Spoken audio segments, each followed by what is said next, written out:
Hello, good evening. This is Brother Benson Media, and I'm joined today with my panelist here, Makobura and Miguda. How are you doing, gentlemen? Good evening. Mimi hapa niko salama, nashukuru. Mambo yako shwari pande yangu. Ni vile tu tunazidi kuona yale ambayo yanatendeka kando zetu. Tunazidi kufanya bidii ili tuhakikishe ya kwamba yale yote ambayo tunasimamia kama Wakenya, yale yote ambayo tunasimamia kama wananchi,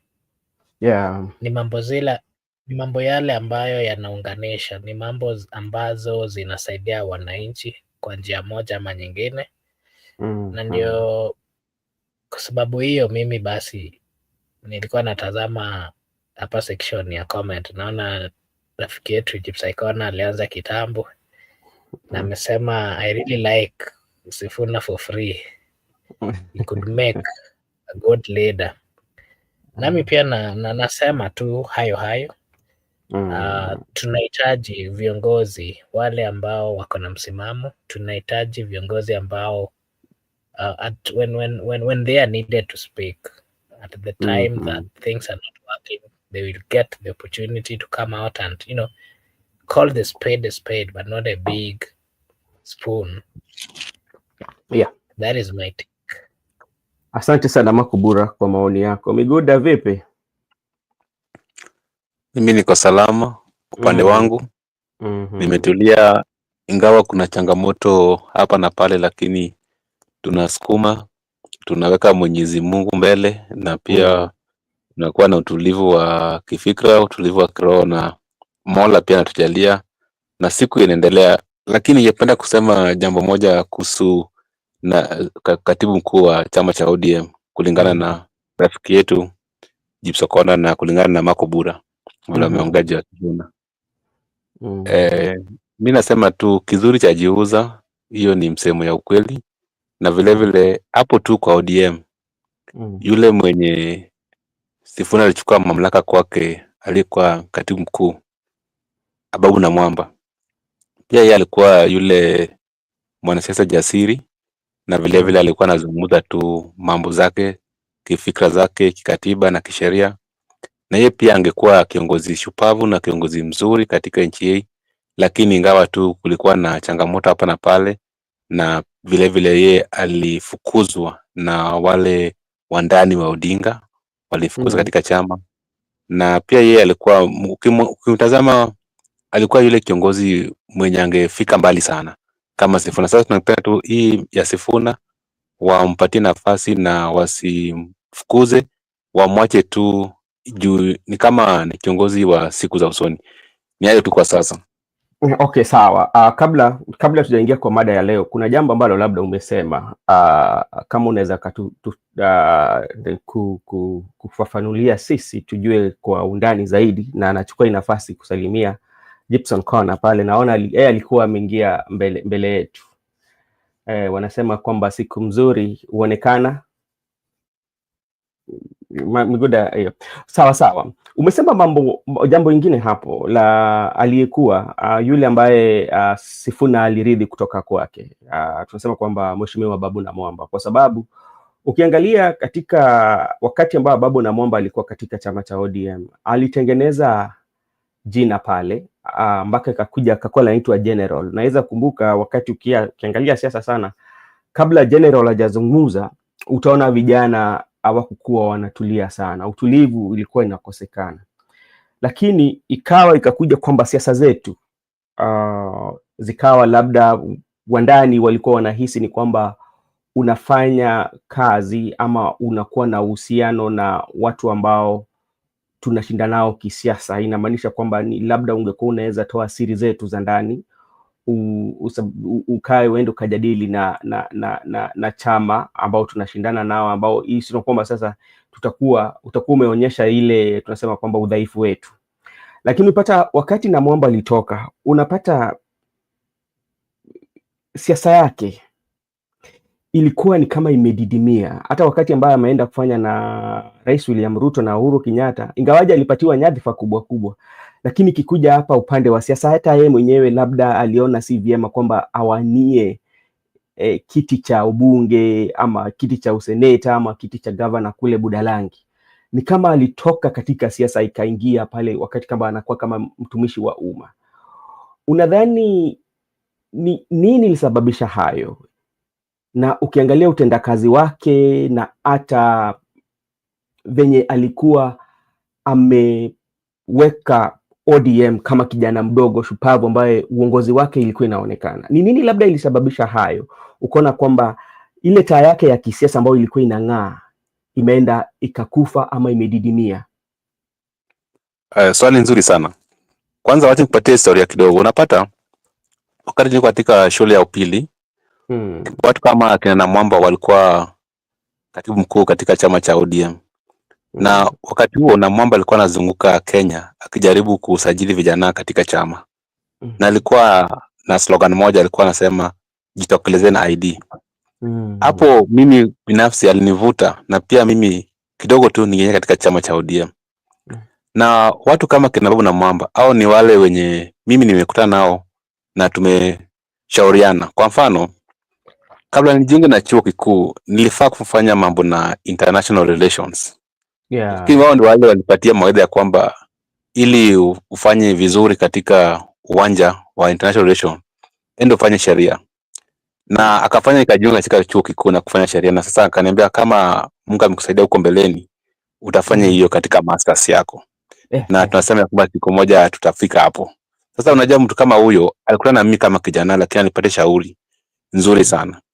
Na kando na kuniongelesha, mimi nilikuwa nampenda. Hata Marco Bura alikuwa nampenda. Alikuwa anapenda sana na vijana.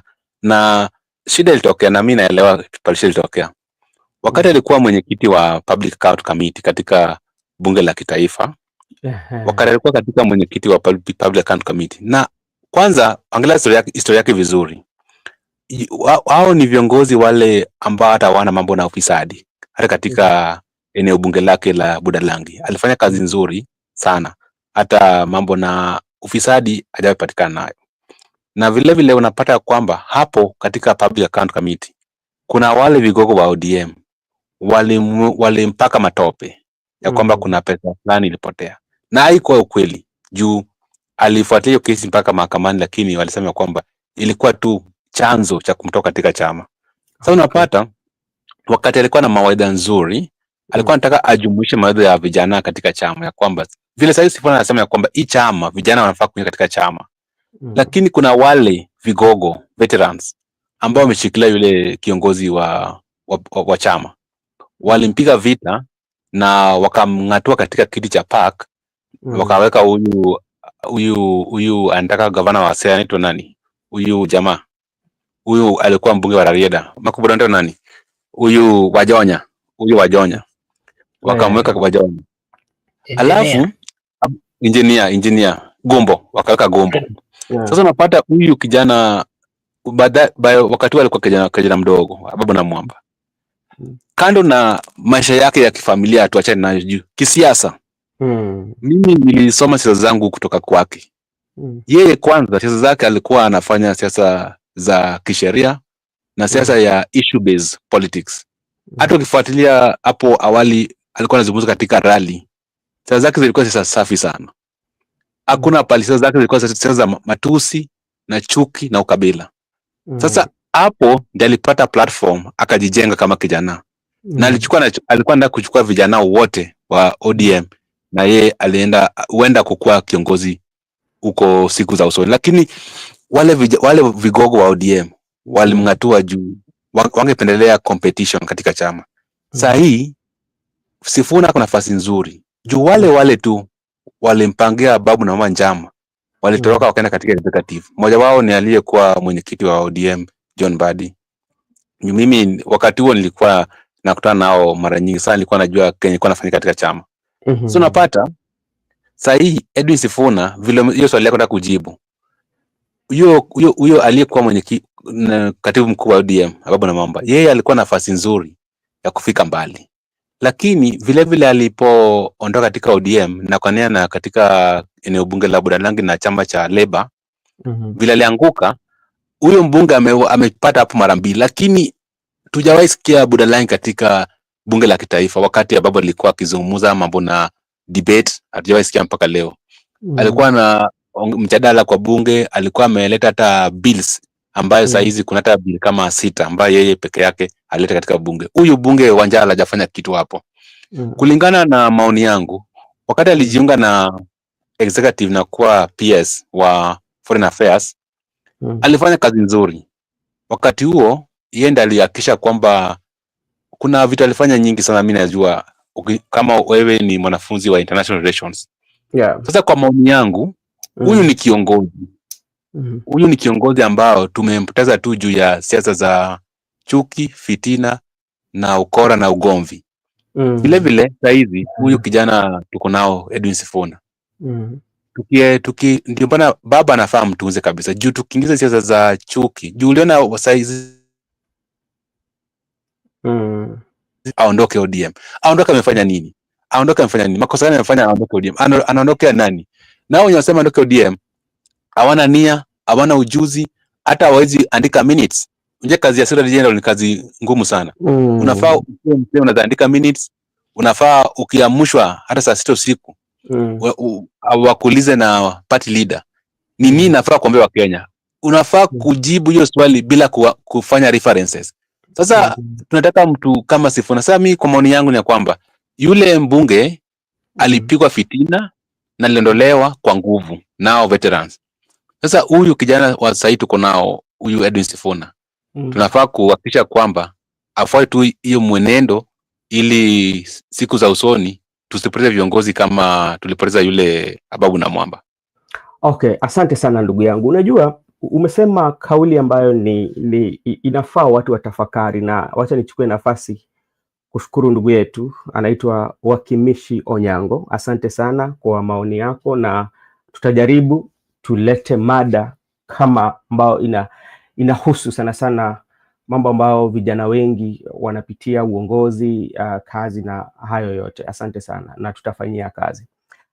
Unajua umesema umetupatia tuseme kwamba historia fupi tu ya Babu na Mwamba, ukiangazia sana uongozi wake na yale ambayo wewe mwenyewe na watu wengi pia wameona matunda ya uongozi wake. Labda tusiangalie chama. Sasa tunakuja hapa kisiasa. Kuna vijana wengi ambao wako katika vyama mbalimbali, ambapo ukiangalia kazi yao, ukiangalia uongozi wao, ni kama uongozi ambao inaelekea ama uongozi ambao inaweza leta mabadiliko katika nchi. Lakini unapata kwamba wakitoa maoni ama watoe hoja zao ambao inakuwa inalenga mwananchi wa kawaida bila kuangalia mtu anatoka katika chama gani ama mtu anatoka eneo gani. Unapata kama wale ambao wamekuwa katika siasa kwa muda mrefu, tunaita kwa wale mavigogo, unapata kwamba wanakuja na siasa za fitna na unafiki, kuua ndoto za vijana wadogo ambao wanakuja ama wanaipuka. Na kwa hayo umesema hayo, unajua ukiangalia sana Babu na Mwamba, kitu ambacho labda hujaambia watu, wakati ya Babu na Mwamba anaingia kwa bunge kwa mara ya kwanza, pale ambapo watu wanaenda kuapishwa, kuna jambo alifanya pale bunge, lakini labda najua baada akakuwa amekomaa kisiasa na kujua ama alikuwa anafanya tu kimaksudi kwa sababu ile upendo labda alikuwa nayo na Raila, na ile msusimuko ambapo alikuwa ameapa, mimi ndaheshimu Raila Amolo Odinga. Unajua ile wakati katika bunge ambao tulikuwa na ile bunge ya Raila Kibaki na Raila Odinga, unaweza kumbuka haya. Lakini ukiangalia hayo ambayo yeye mwenyewe ametenda, na ukazungumzia sana Sifuna pia, kwa sababu pia Sifuna tunaona ni mtu ambaye ajali kwamba maneno ambayo anasema, angalii kwamba ingawaje ni msemaji mkuu kisheria pale ODM na pia ni mkatibu mkuu wa chama, lakini maneno ambayo anazungumzia ni maneno ambayo labda nchi inakumbana nayo anazisema.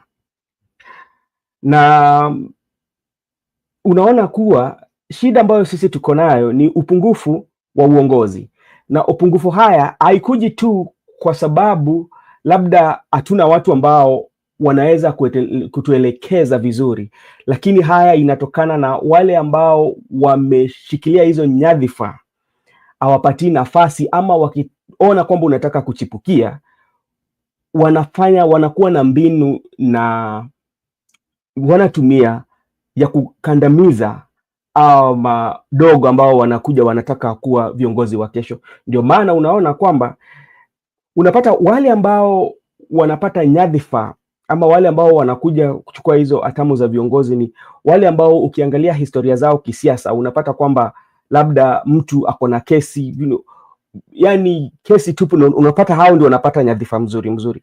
Lakini wale ambao wako na nia nzuri unapata kwamba ni nadra sana upate kwamba wako katika nyadhifa mbalimbali ambao zinaweza kubwa, unapata kwamba hao waonekani.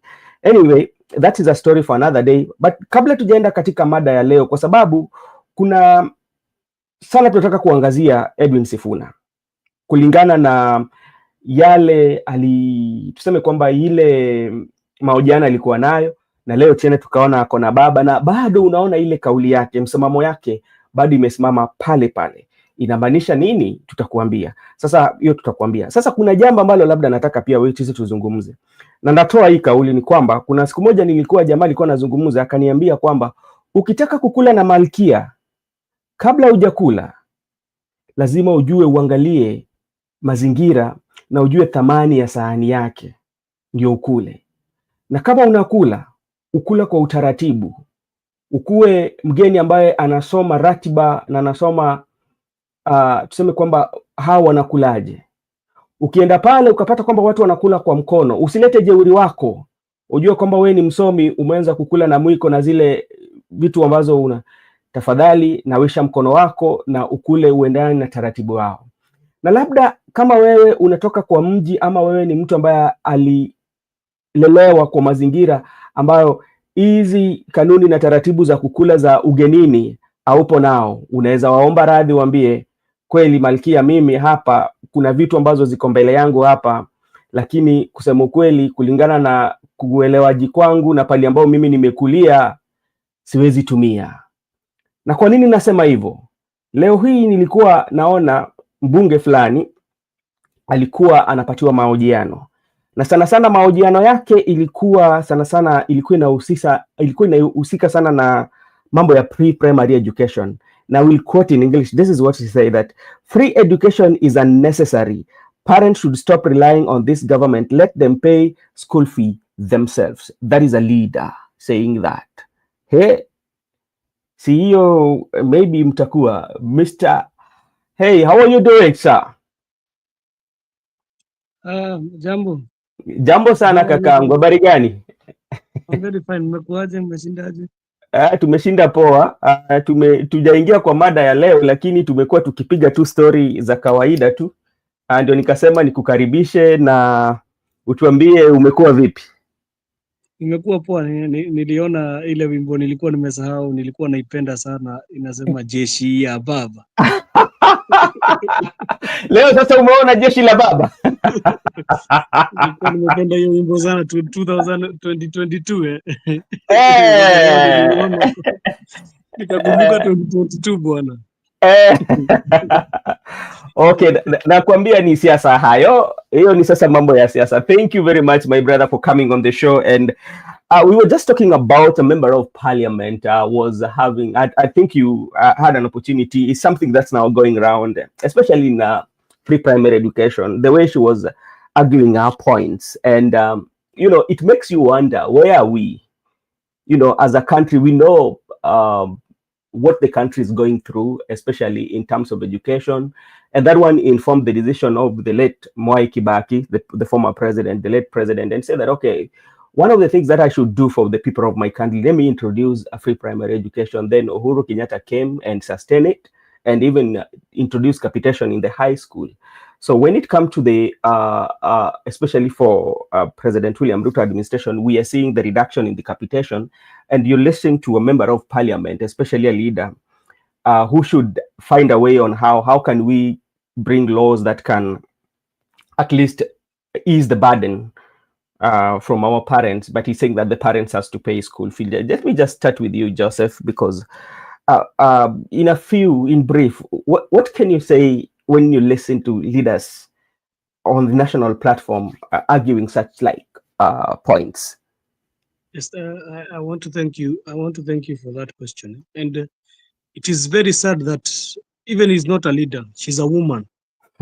A woman can come and say that education, free education, whatever she said, because I got angry even I did not finish what she said. And I don't know where we are heading. I came here and said as a country, I don't know where we are heading, because if we cannot even give the basic things to our kids, why do we need a country also? Why do we need this government? Why do we need it? If they cannot provide, today I saw leaders, they are going with choppers and water to empowerments, but they cannot be able even to say that you are going to cut our spending to be able to facilitate the school programs. That's why you had a governor from Mombasa said that hii upuzi hawatataka kwa sababu you came there to give advice to the government, but you're giving advice about how you are going to cut money to the schools. I hope you had listened to Buddy when he was not in a part of this government before. The way he was advocating for education. I hope you had a clip. You can see how he was advocating for this education and free education. But now I'm so saddened that I don't know what happens when people join this government. It's like they lose a part of their brain. It's like the brain, or it's like the brain is paused and they don't start using it. Because you come and tell clearly parents that you are not going to be able to give them the little bit that they were trying to save from, which is education. So what do you mean? You mean we want to go back to private schools? We take kids to private schools, or what do you mean? Because if you start saying all this, it means we are taking back the more era of private schools. And I don't think even parents can be able to sustain the private schools. Even if you first spoil the economy, then you come and tell us you're not going to give us free education.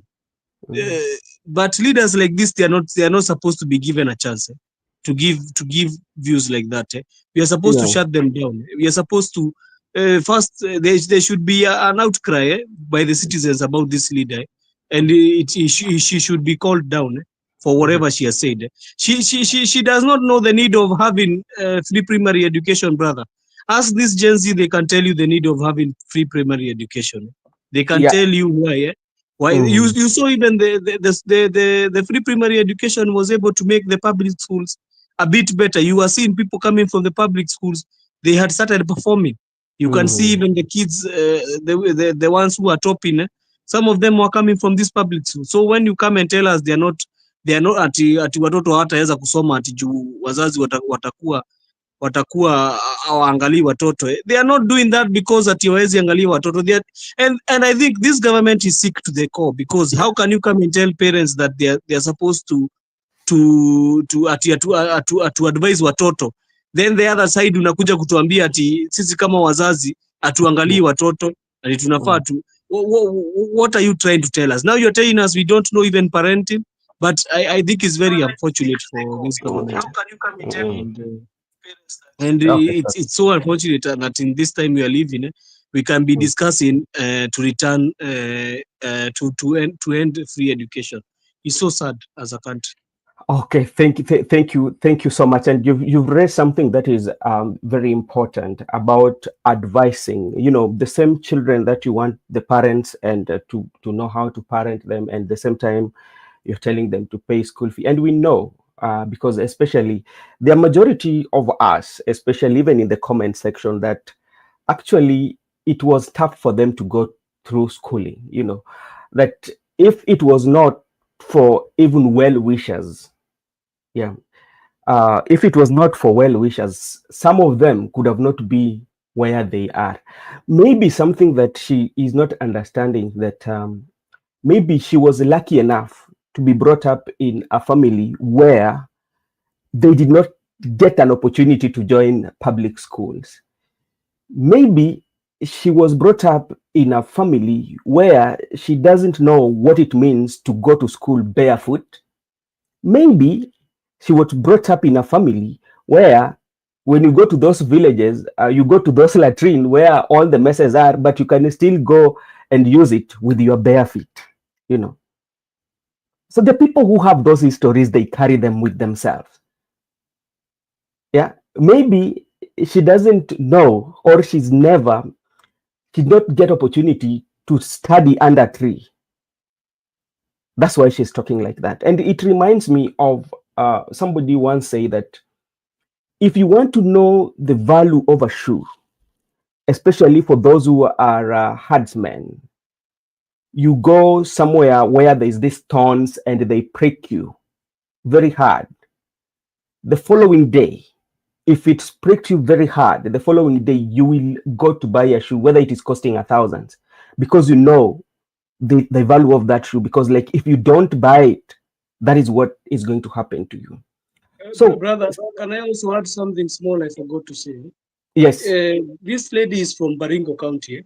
Yeah. And if you look at the conditions of school in Baringo County, you even wonder, because I've seen some of the schools in Baringo County, some of them even they don't have classrooms. So you come and wonder, you are a registrator from Baringo, and you don't even use your head to know that even you have not built classrooms, and you're coming to tell us, even if you say it is private schools, where will you take them? There is no school, there is no classrooms in Baringo. Then you're coming to tell us that we should, I don't know, we should scrap the free primary education. You cannot even build a simple classroom in your constituency, and you're coming to give to lecturers. I don't know. I think people should also tell these leaders, if you come and lecture us, you need to show us what you have done as a leader. Yes. I never see her in parliament. I've never seen her speaking. I only see her making very useless comments on kwa nini amekataa kwenda hiyo bunge basi atengeneze hiyo sheria, anasema why is it by the way, that's Makobura, thank you so much.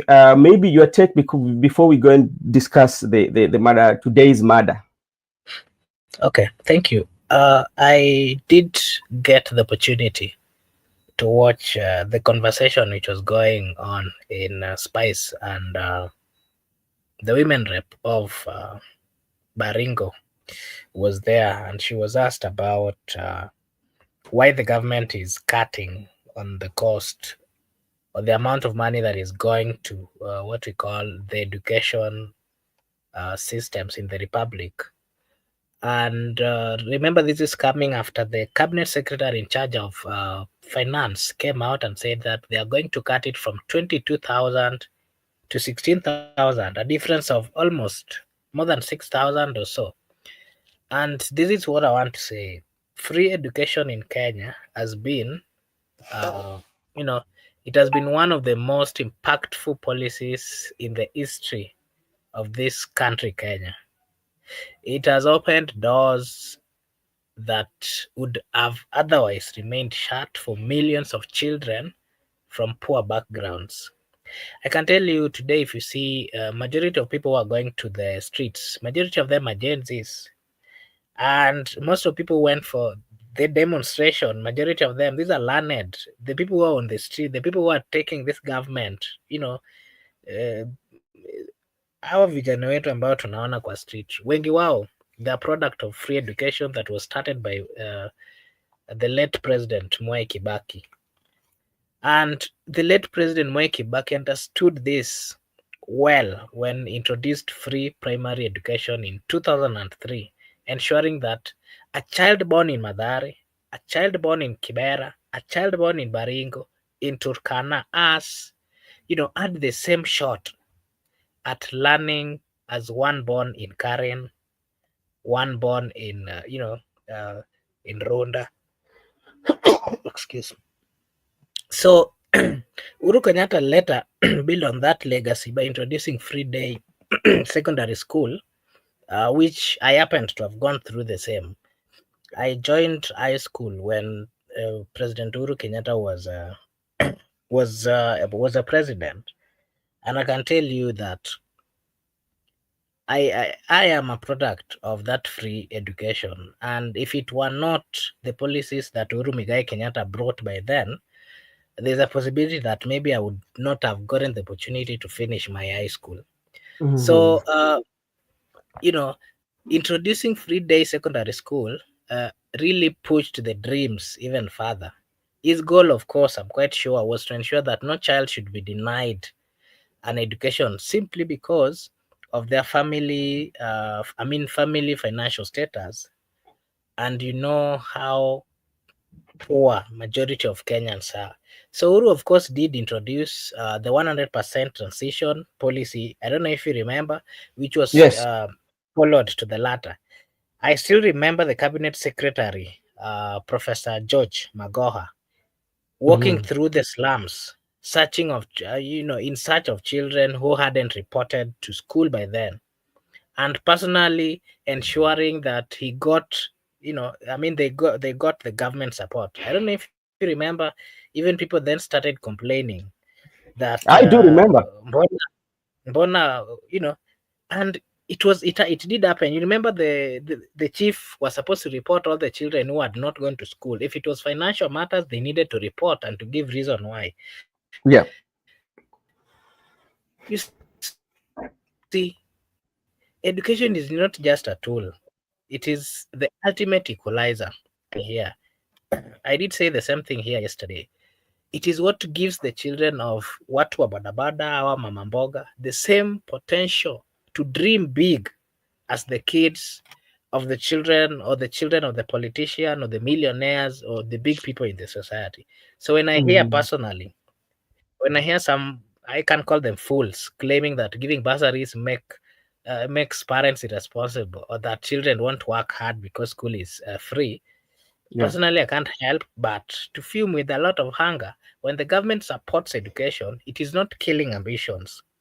It is, it's poverty that crushes children dream. And that poverty, if you bring the free, if you introduce the free style of education, then it's a way of fighting that poverty. So are we now supposed to believe that the countless parents who sacrifice their last coin for uniforms are being irresponsible? We've seen parents selling pieces of land. We've seen not last month we saw quite a number of photos which were trending, and the people of Kenya did contribute to them. There's a grandmother who took chickens to school. It is the people of Kenya who came out and paid the balances that they needed. The other day you saw a 75-year-old woman taking anapeleka mboga shule. Mboga in a cost, the cost of that mboga was around 150 shillings. It is the people. Surely, why are we calling such people irresponsible? People are selling land to look for this. The sad reality is that many of our leaders are too detached from the struggles of the ordinary Kenyans, and that is what we've always witnessed. And, it is so unfair. It is so unfair to Kenyans. And me, I want to say that one thing that also really surprised me is the fact that these comments were coming from a woman rep, women rep from Baringo. We all understand we all understand the climate, the weather, the condition, the environment in Baringo. And it is not good. That is the truth of the matter. Baringo is one of the countries where people are suffering, and we are not here to, to lie or anything. Baringo is one of the countries that needs serious, serious government attention on matters of education. This is the only county, if you remember, not so long ago, there were schools which were closed in Baringo. It did not operate for quite some time. What are we asking?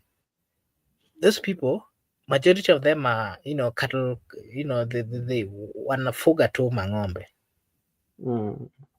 The kind of suffering in that county, we need to be very categorical. The women rep of Baringo with her comments, those are not leaders, but these are people, I think, from my take, these are people who have been brought forth by just because they were closer to some big people in the Republic of Kenya. And out of that, they're trying to be loyal. Out of that, they're trying to, to appease their masters, and they're doing it in a wrong way. They need to come back to their senses and make the right decision. That is my take. Okay, thank you so much, Makobura, for your take. And let me take also this opportunity to thank everyone on the comment section. Let me take Nyapolitic. Thank you so much for joining us. And Gibson Connor also, thank you so much for joining us. And thank you for engaging with us on the comment section. And if you're new in this channel, kindly just hit that subscription button. And whenever we go live, the notification will come to you so you can join us. Miguda keeps on dropping. I don't know what is happening on his side. Hello, Mr. Miguda, you keep on dropping. Can you hear me now? Can you hear me? Yes, sir. Now, just in brief, what can you comment about the women rep for Baringo on her comments about the education? I don't want to comment much about that women rep because we know what is right, and I think we discussed about the issue of education. But I just want to also join my fellow panelists and say that this issue of education, we should not play with it because it's very critical. You understand the way you have said that some of us were not for education. Yeah. I don't know what we could be doing because we are not even skilled in football. We are not even skilled in talents, even in being an artist. So, but without education, I don't know how the world of our community or our family will look like, because education, many people are teachers, some are chaplain, some are accountants, some are journalists, some are chef. So through education, I don't know how it could look like without education. And anybody's castigating education, that person, maybe I can just say I'm sorry, is she's an ignorant, that she's ignorant, and she should not be in the leadership position, because one of the roles they need to ensure is to ensure Kenyans enjoy their social and economic rights. That Article 43 of the Constitution of Kenya. And if you're a leader castigating the same social rights, so I don't know who are you. I think that is what I can say, because like I personally, of course, we are coming from a different family, but there are some of us, like Makubura has told you. Makubura, that though there was that introduction by Uhuru Kenyatta and William Ruto when they were in power. Actually, we were in form 2. They said there should be free secondary school. Yeah. And the way he has told you, I'm privy to some information. If there could not be introduction of that free secondary education, I think Makubura could have dropped out from school, and that's a fact. And also you find out that not only him, there are so many good number of his colleagues who actually, when they're testifying how they made it out of Form 4, it is a story that is not worth to listen to. And also you understand that not only that one, when there was full transmission whereby everybody was allowed to move to the next level, it was because to create more people to come to school so that at least everybody can be educated. And also, most importantly, when we're in primary schools, the people used to pay for national exams like the NEC, the KCPE, the KCP. Parents used to pay, and we paid in KCPE, but in KCSE we never paid because the Huruto regime told us that they're going to pay for everybody. But currently, remember, they are paying. Imagine, I never paid, but the people who are now my sister's kids are paying, and me, I never paid. So the contrary is, if we never paid, we people, why do we subject these young people to pay it? What Sifuna was asking those people, that if they enjoyed boom, they never paid the university fees, why are they subjecting Gen Zs to pay the varsity fee? So to me, I think that education is very critical and we should embrace it. And I'm still thinking that we should just fund it. Let nobody pay even a penny to educate. Let it just be free. We can ignore other things, but let us invest in education.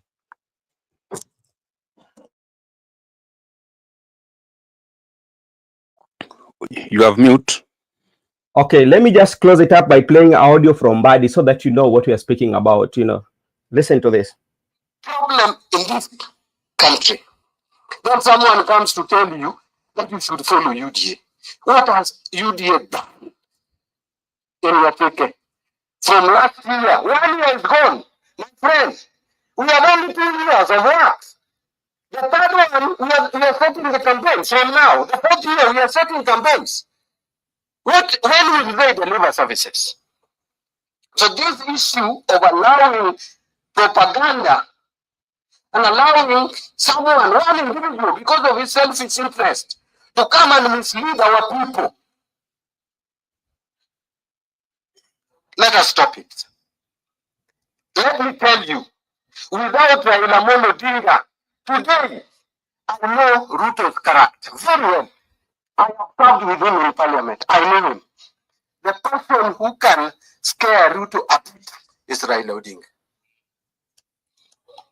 The person who can bring Ruto to order. Now look, on university education. University education has been affordable in this country. More affordable than even high school education. Today, because of Kenya Kwanza government and mismanagement and lack of interest, the welfare of wananchi, university education has become unaffordable, and only people who can afford will now acquire education.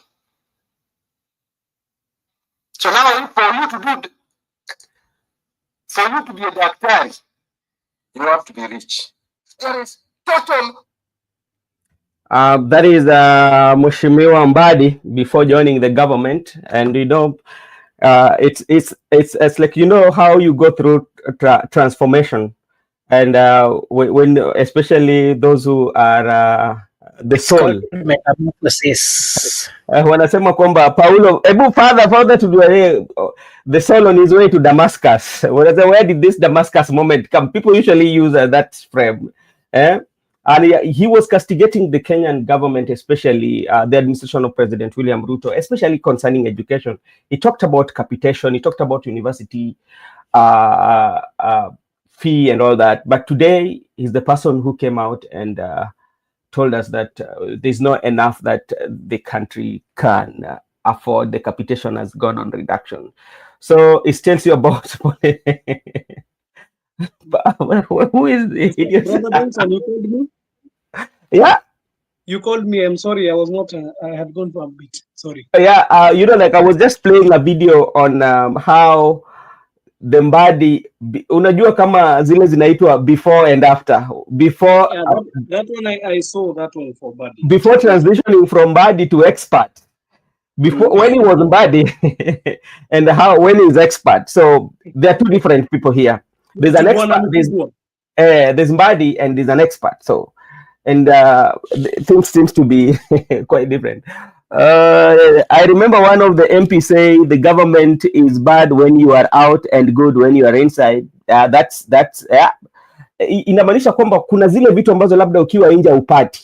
The benefits, we call them the benefits. When you're outside, you cannot get those benefits. But once you come into it, the benefits come in handy. So you have to change the tune. So that's how the politics is, and that's how the leadership of our country is. So let's look at Edwin Sifuna, because there's something that we are not understanding here, and there's something that is not adding up here.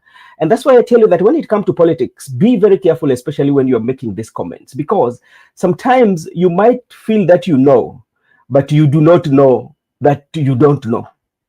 The reason why I'm saying this, there's what we call, there's some issues that can be cooked behind the curtain. Then after being cooked behind the curtain, then what happens that the ones that is now bringing, the one that is brought before you to consume is zile tu skeleton. Because look at what happened. The Right Honorable Prime Minister had an interview.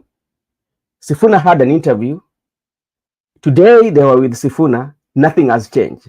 Sifuna has made his stand in the presence of the Right Honorable Prime Minister. What does that one tell you? And be very careful. Be very keen. And I want you to, from now onwards, just go and review Edwin Sifuna's speeches. there's one thing that is outstanding in those speeches: the allegiance. Who does he pay allegiance to? He doesn't pay allegiance to the party. He pays allegiance to Raila Amolo Odinga. He has maintained that I will only leave the party if the person who appointed me, not the party who elected me or the delegates. I don't know whether you're seeing that. Yes, I'm seeing all that, but there is a thing I wanted to say before you said about this body, the expert. Okay, go ahead. I think Ruto is trying to pin everything down on the ODM. Yeah, that's why he has given them the ministries that are always, if you look at the ministries they are in charge of, you can know what he's trying to do. He's trying to pin them. Anajaribu kuwa pins. Juu sasa Ruto ikuja asubuhi aseme niliwaambia mimi nimeleta expert amekuja kutuambia shule iwezi lipika. Sasa mimi nifanye nini? So you hear is like he's going to try and start pinning them. And I think Raila ameanza kuona kunusia, anasikia patanuka. So he's trying to also strategize with akina Sifuna vile he can leave the nini, he can play easy side zote ndio okay, because today you cannot believe that the deputy chairperson of the party Abdulswamad said that Badi should stop those games, and he should give money, wakate pesa ya housing. Did you hear him saying that? Alisema they should remove the money for housing and put it in education. So it looks like there is a war going on, because you cannot be having the chairperson is talking one thing, the chairperson, and the two deputies, one is talking one thing and the secretary general is in another. So I think Raila is looking for a way out, but he cannot tell you. He cannot tell us direct. But okay, and that is true, because like it is politics. When politics will come, because we know, especially time for campaign will come, just in case if they disagree along the way, or they say that their association ends in 2027 and the campaign starts, some of these lapses or some of these challenges that to do with the capitation, the president will say, okay, I was given the experts that were donated to the government, and I heed to the call, and I gave them the responsibility to do that. That was not my responsibility. So you should not kind of like hold me accountable for that. And that is a fair for him. But now, the problem will come where, Brother Benson, Yeah. The problem will come, Raila atadeny akina Badi. I see him denying those guys. Atasema, mimi niliwapatiana nao wakaenda kufanya vitu zao. So I see as being treated to this theatrics. From now, you will see the theatrics which are going to form around that. But now, okay. You heard him saying that hataki ukabila kwa chama. You heard him saying hataki ukabila kwa chama. Yeah. Why is he saying that? Because he has felt there is something brewing in ODM. There is functions who are distancing. Kuna function. There is two functions. Yeah. There is two functions in the party. One is supporting that. Wanasema hata Sifuna anaweza enda. You heard them saying Sifuna anaweza enda, hakuna kitu.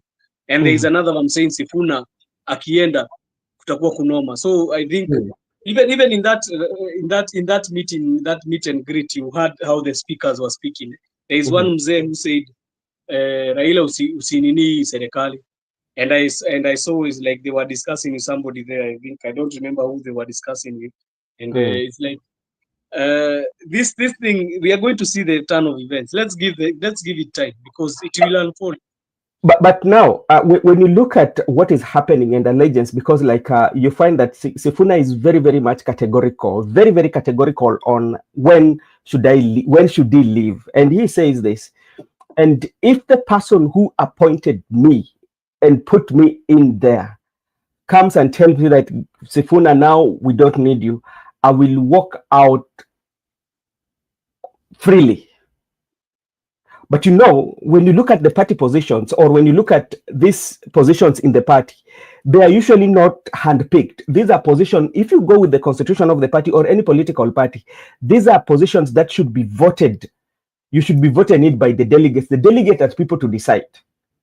Yes, and brother, on one thing I need to say. Yeah. In ODM we have a neck. Yeah. We have the neck. That is the party organ which deals with all this, even in discipline and everything. Yeah. But he's like the faction that are there. Yeah. It's like it's like Raila mwenyewe is like his blessing. Kuna blessing amepatiana kwa hao watu. Because you cannot be saying that he can come to Western and he listens to Sifuna saying. Unajua Sifuna aliongea na akasema mimi ninasema kile watu wananiambia. I'm speaking what the people are telling me. So when you hear them, Raila is there and he cannot even contradict what Sifuna is saying. Augusikia contradict what he's saying. Yeah. Juu ungesikia akisema hapana, hii mambo tutaongea, hii mambo itakuwa hivi, but no, you never listen to that. You had them, it's like it's a war. Unajua ni kama vita imeanza. It's like a war because even when you hear there is another guy who came and said who came and abused Otsotsi. Unakumbuka huyo jamaa alikuja akasema Otsotsi amekuwa akionekana anatembea and wakaanza kuongea kuhusu Kisii governor. So you know the problem is the way these things were arranged. Yeah. The way these things were arranged, it was arranged very the deputies and the chairpersons. Hizi vitu vile zimegawanywa, it's very delicate kwa sababu zimegawanywa within regions. Na hizi regions, I think most of them are not going together with what others are saying. So I think kuna function kubwa sana kwa ODM. Okay, asante sana. Makobura, let me come to you, especially the position of Edwin Sifuna, and this is why I believe that Sifuna is not exiting SG anytime soon. The only time that Sifuna will exit SG is when Raila himself decides now, oh, now Sifuna, you need to, yeah, and he will leave, because like the courageousness and the way Sifuna is very comfy, especially when he speaks even before Raila and before the delegates, you know, speaks a lot, you know, yeah, speaks a lot. And his allegiance to the Right Honorable Prime Minister. Do you see on your own, based on the fact that even the factions, those are saying that Sifuna should leave, you see like the likes of Gaucho addressed, there was young people, especially from Kisumu, who are saying that Sifuna should leave the party. Are they aware of what they are saying, or they're just talking out of information? Okay, fine, thank you. First, I want to say that Sifuna is going to be, if he continues being consistent in his stance, then I can tell you Sifuna is one of the leaders who are going to, you know, is the person who is representing the generation of the first, of the young people who are taking over the leadership of this republic. And what is happening is that I can tell you that Sifuna is 100% relevant to the society or to the politics which is going on in the Republic of Kenya. And for that reason, he's getting a massive support. He's getting support from majority of Kenyans. The truth of the matter is, you know, all these things that Sifuna is talking about is just doing it all as a representative. Remember, he's a senator, and part of legislation is representing the people. Majority of Kenyans are not really happy with the lifestyle that they're living today in the Republic. And so if Sifuna comes out and points out that there are killings, there are abductions, and this is against what we have in our constitution, then Sifuna is right. He will get a huge support from the people who believes that.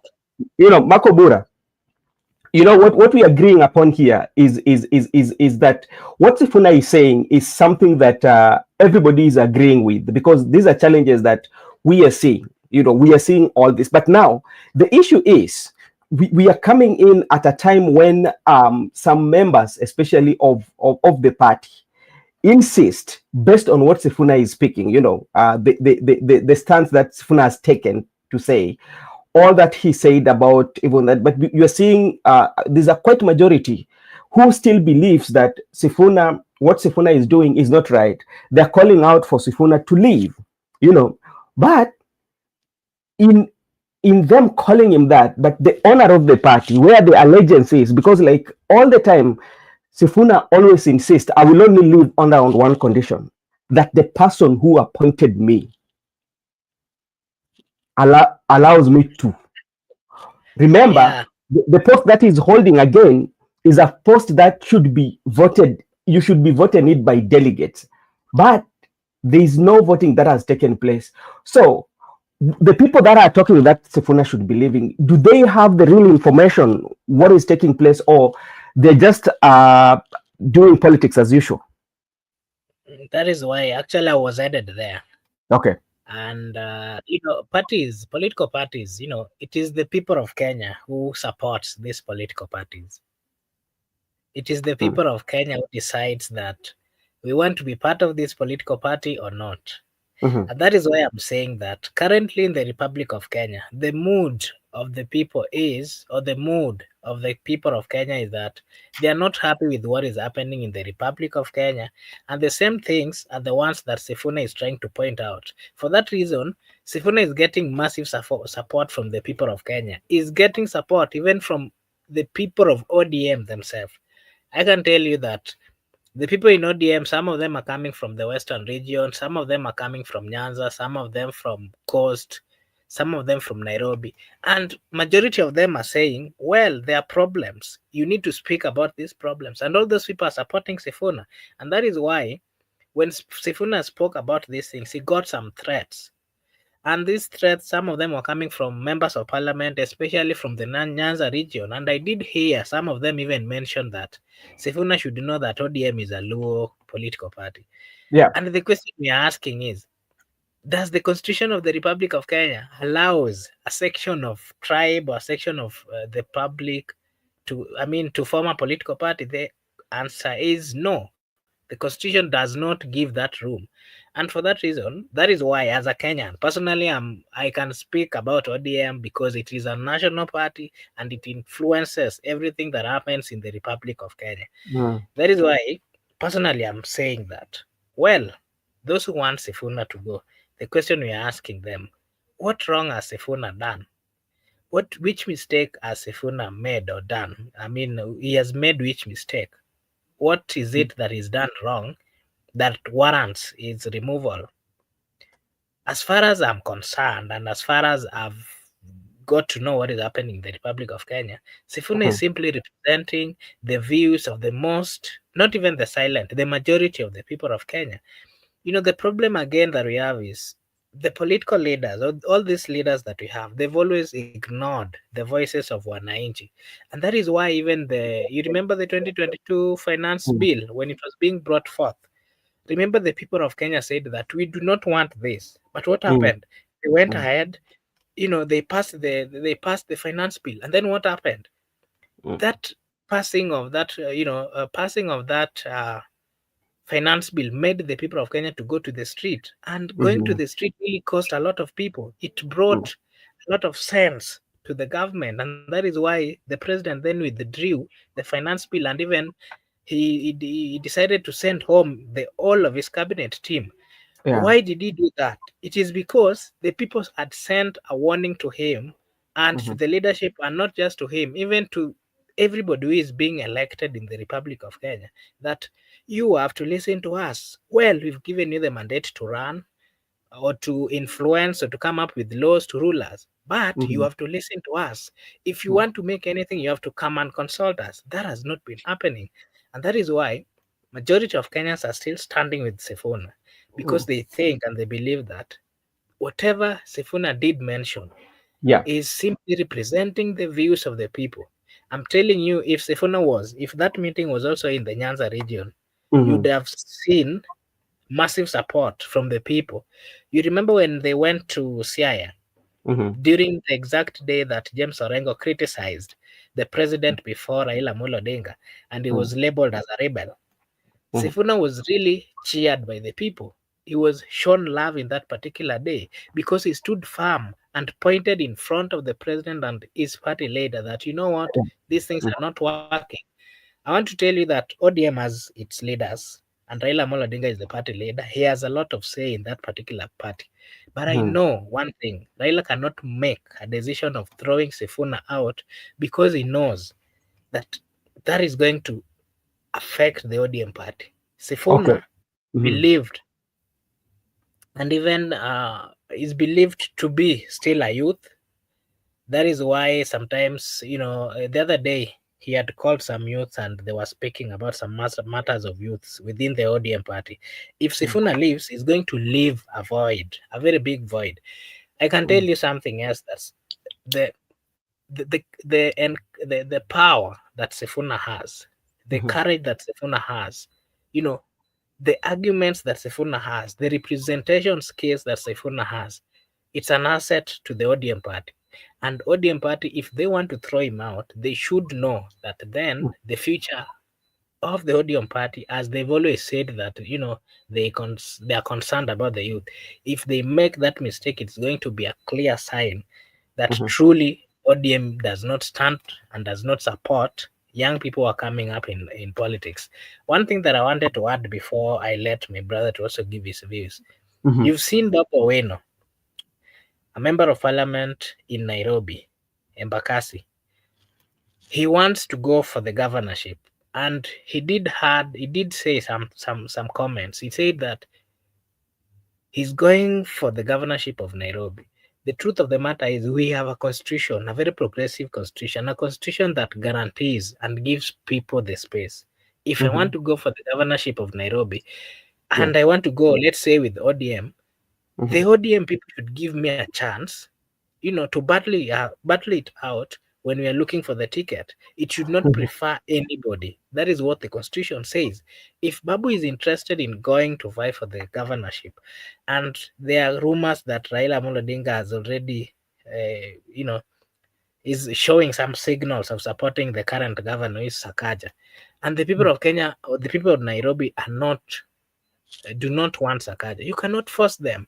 What is good or better is they should be given the ground to fight it.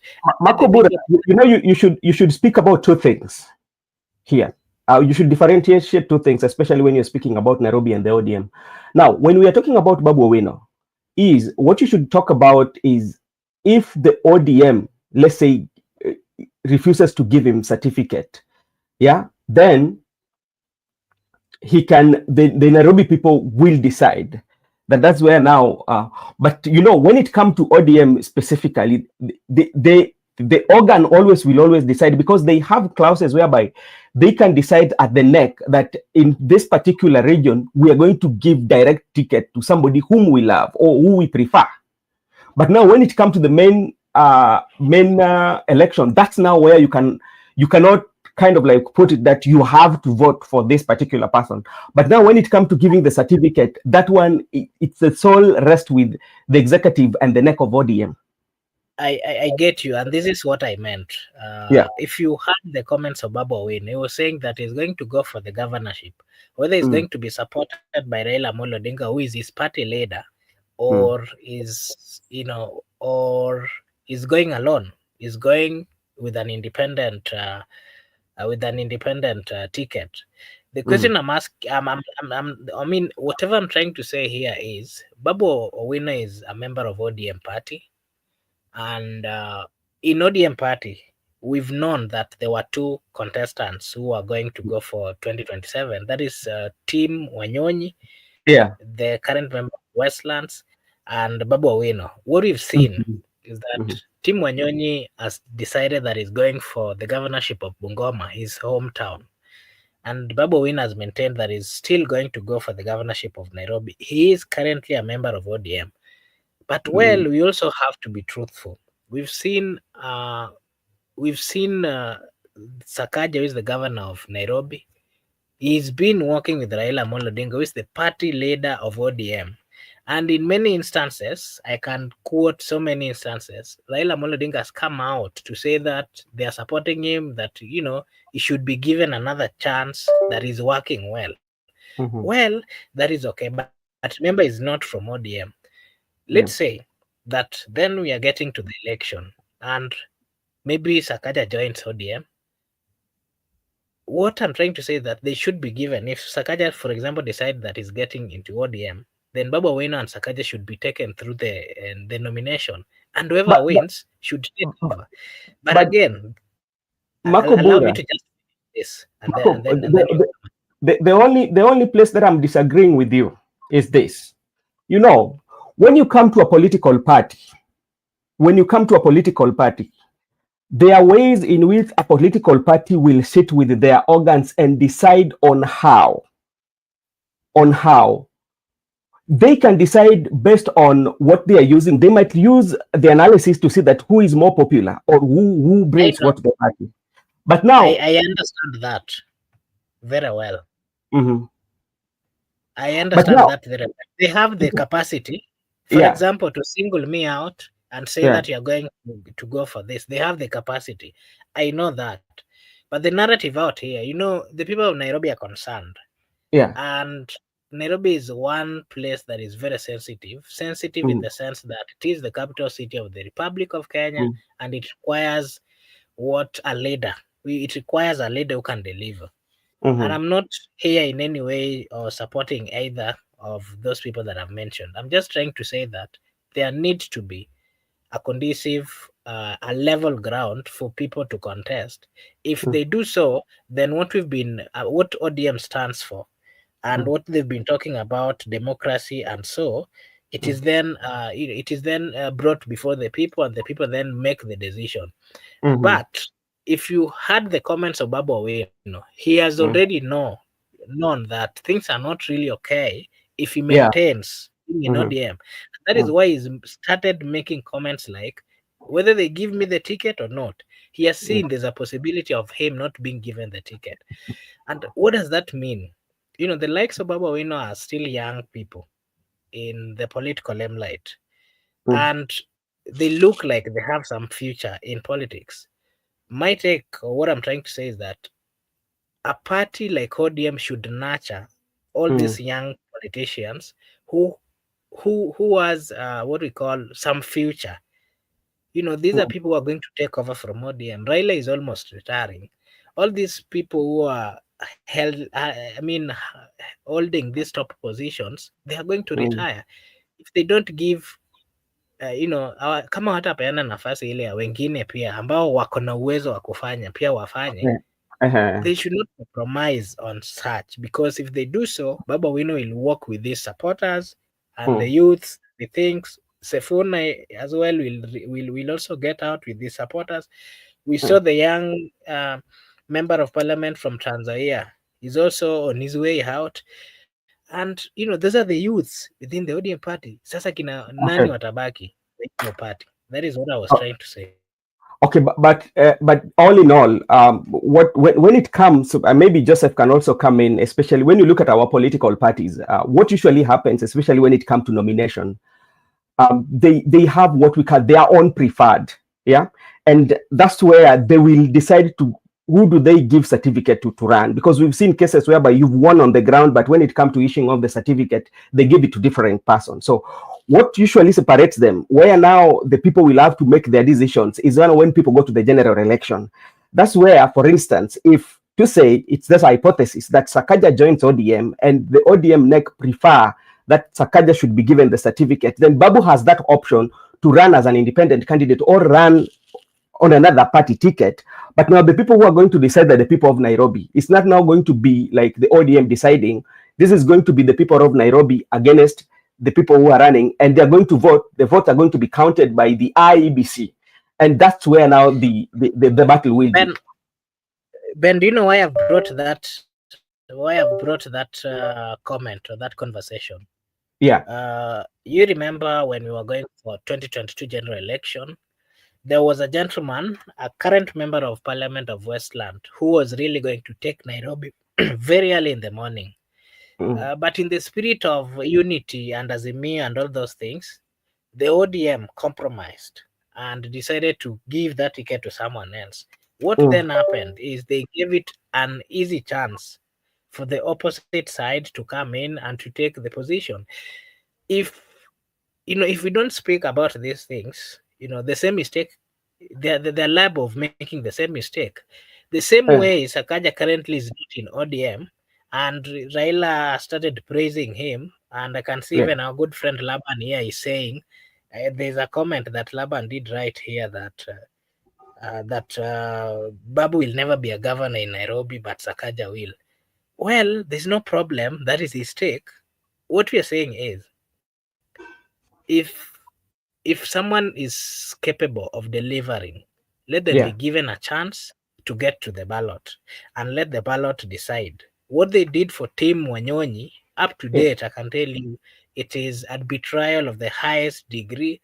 Someone who has been in ODM for years and years and had a better chance of taking over as the governor. And today, we would not be crying about the negativity and all those negative things that we are seeing in this county government of Nairobi.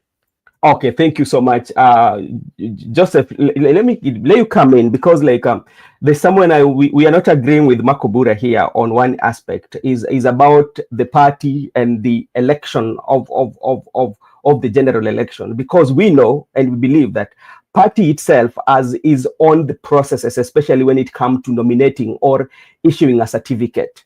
They can decide based on the polls that they've done. They can decide the way what happened in Nairobi between Tim Wanyonyi and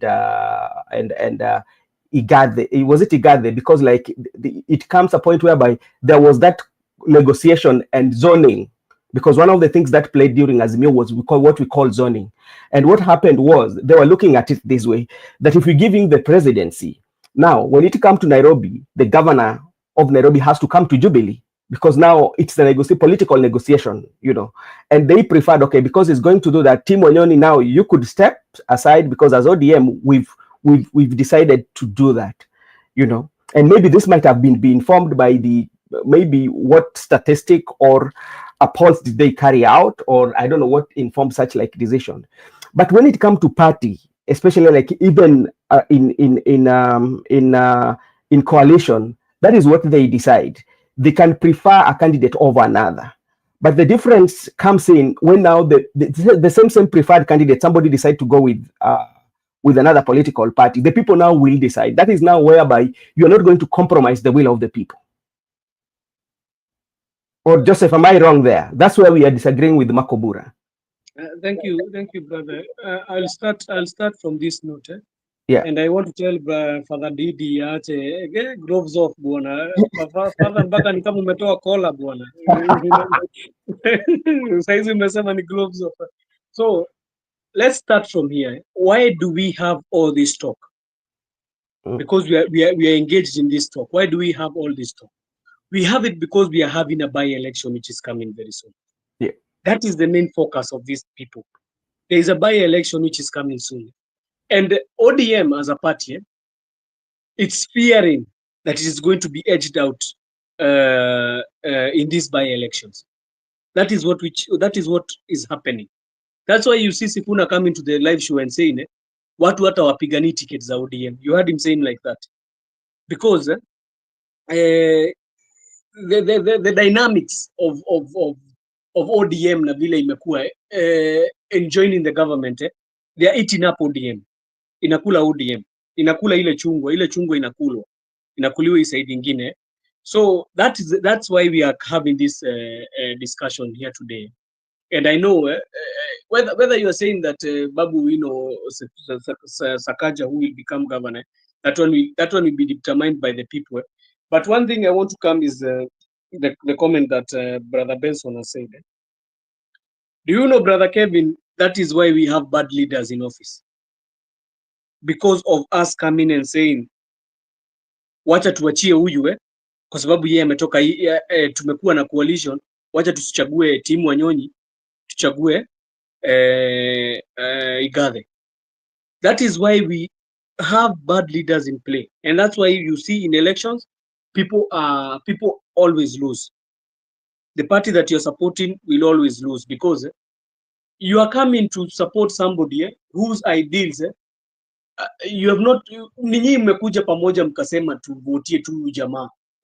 That's why I'm very categorical when you came and said Brother Benson alisema you have been saying with Brother Benson here that Brother Benson saying that the party can give kulingana na vile mtu anapendwa na chama, he can give direct candidacy. But brother Kevin, how many people have been given direct candidacy?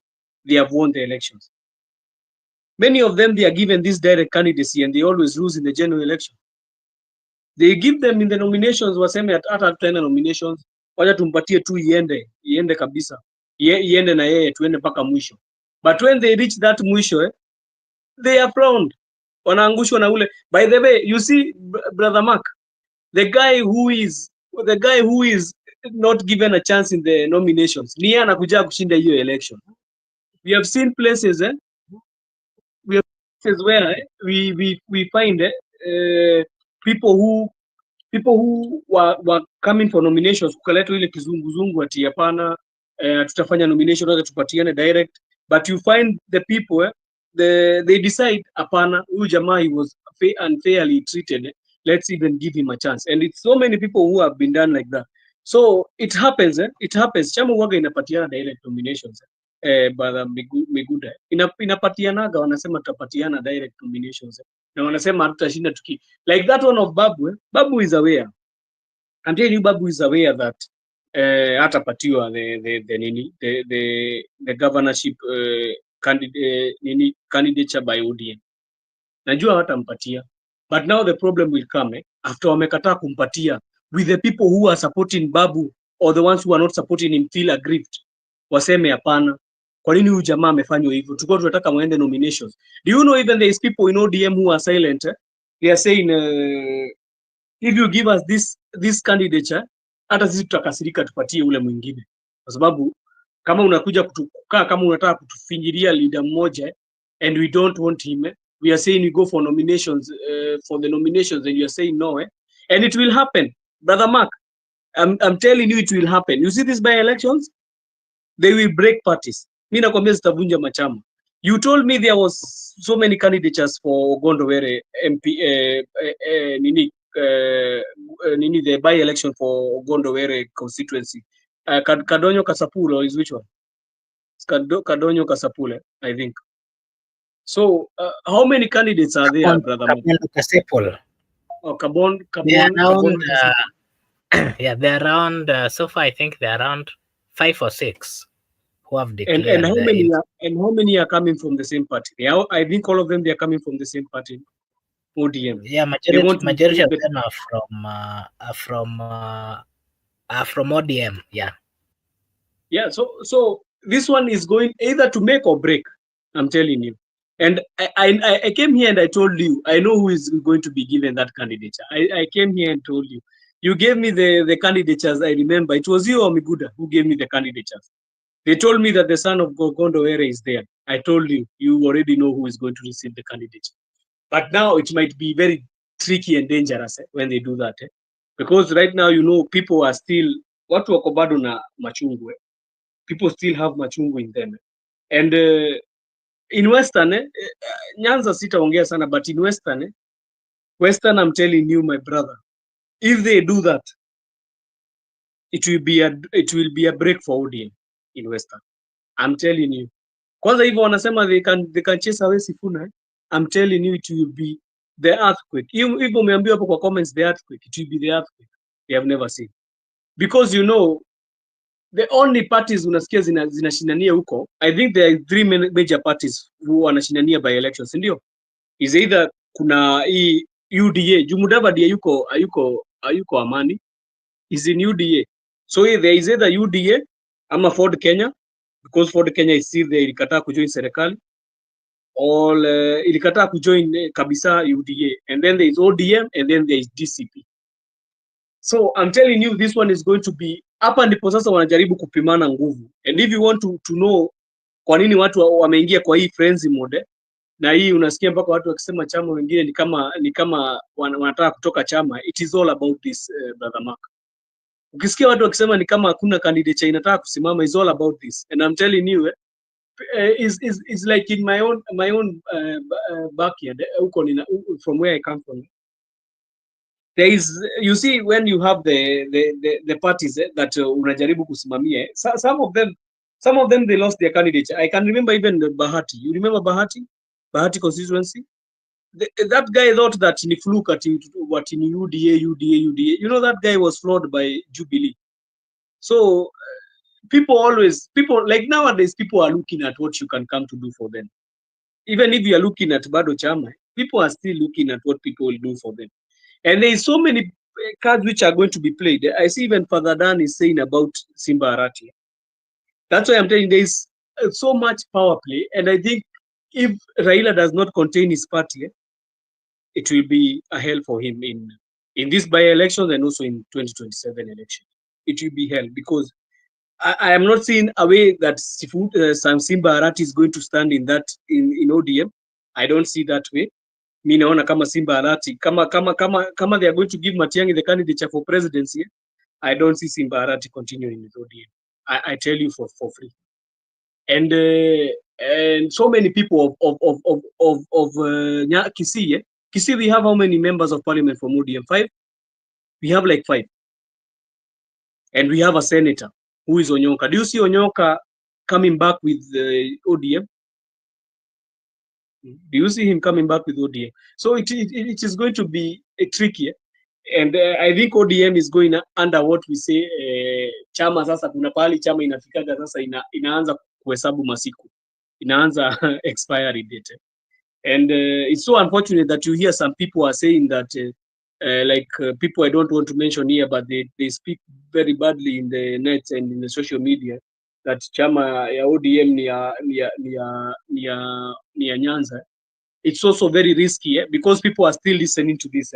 You know, ODM has roots even in coast. So ukianza kusema chama ya ODM ni ya Nyanza, no, you are touching even people in the coast. If you start saying that, you are touching so many people even from Turkana, from Western. So wakianza kusema, that's why you heard Raila was quick to say chama yake si tribal, because if the things continue the way they are continuing, brother Mark, usikia akina waitagwa nani, akina Aladwa na Alai and the so-called wakiendelea na akina Kalumu wakiendelea kuongea the way they are talking, I'm telling you, Western will forget about ODM. I assure you. Na si Western too, even Kisii. And so many parts of the country, even coast, just be very careful. Hata huyo Somad usimeanza kuona ni kama anaanza kunini hivi. And you know the problem is these people, they are the officials of the party. Simba Arati is the deputy chairperson. Nani Somad is the deputy chairperson of the party. We have Secretary General. They are not even in conference with some of the members like the chairperson.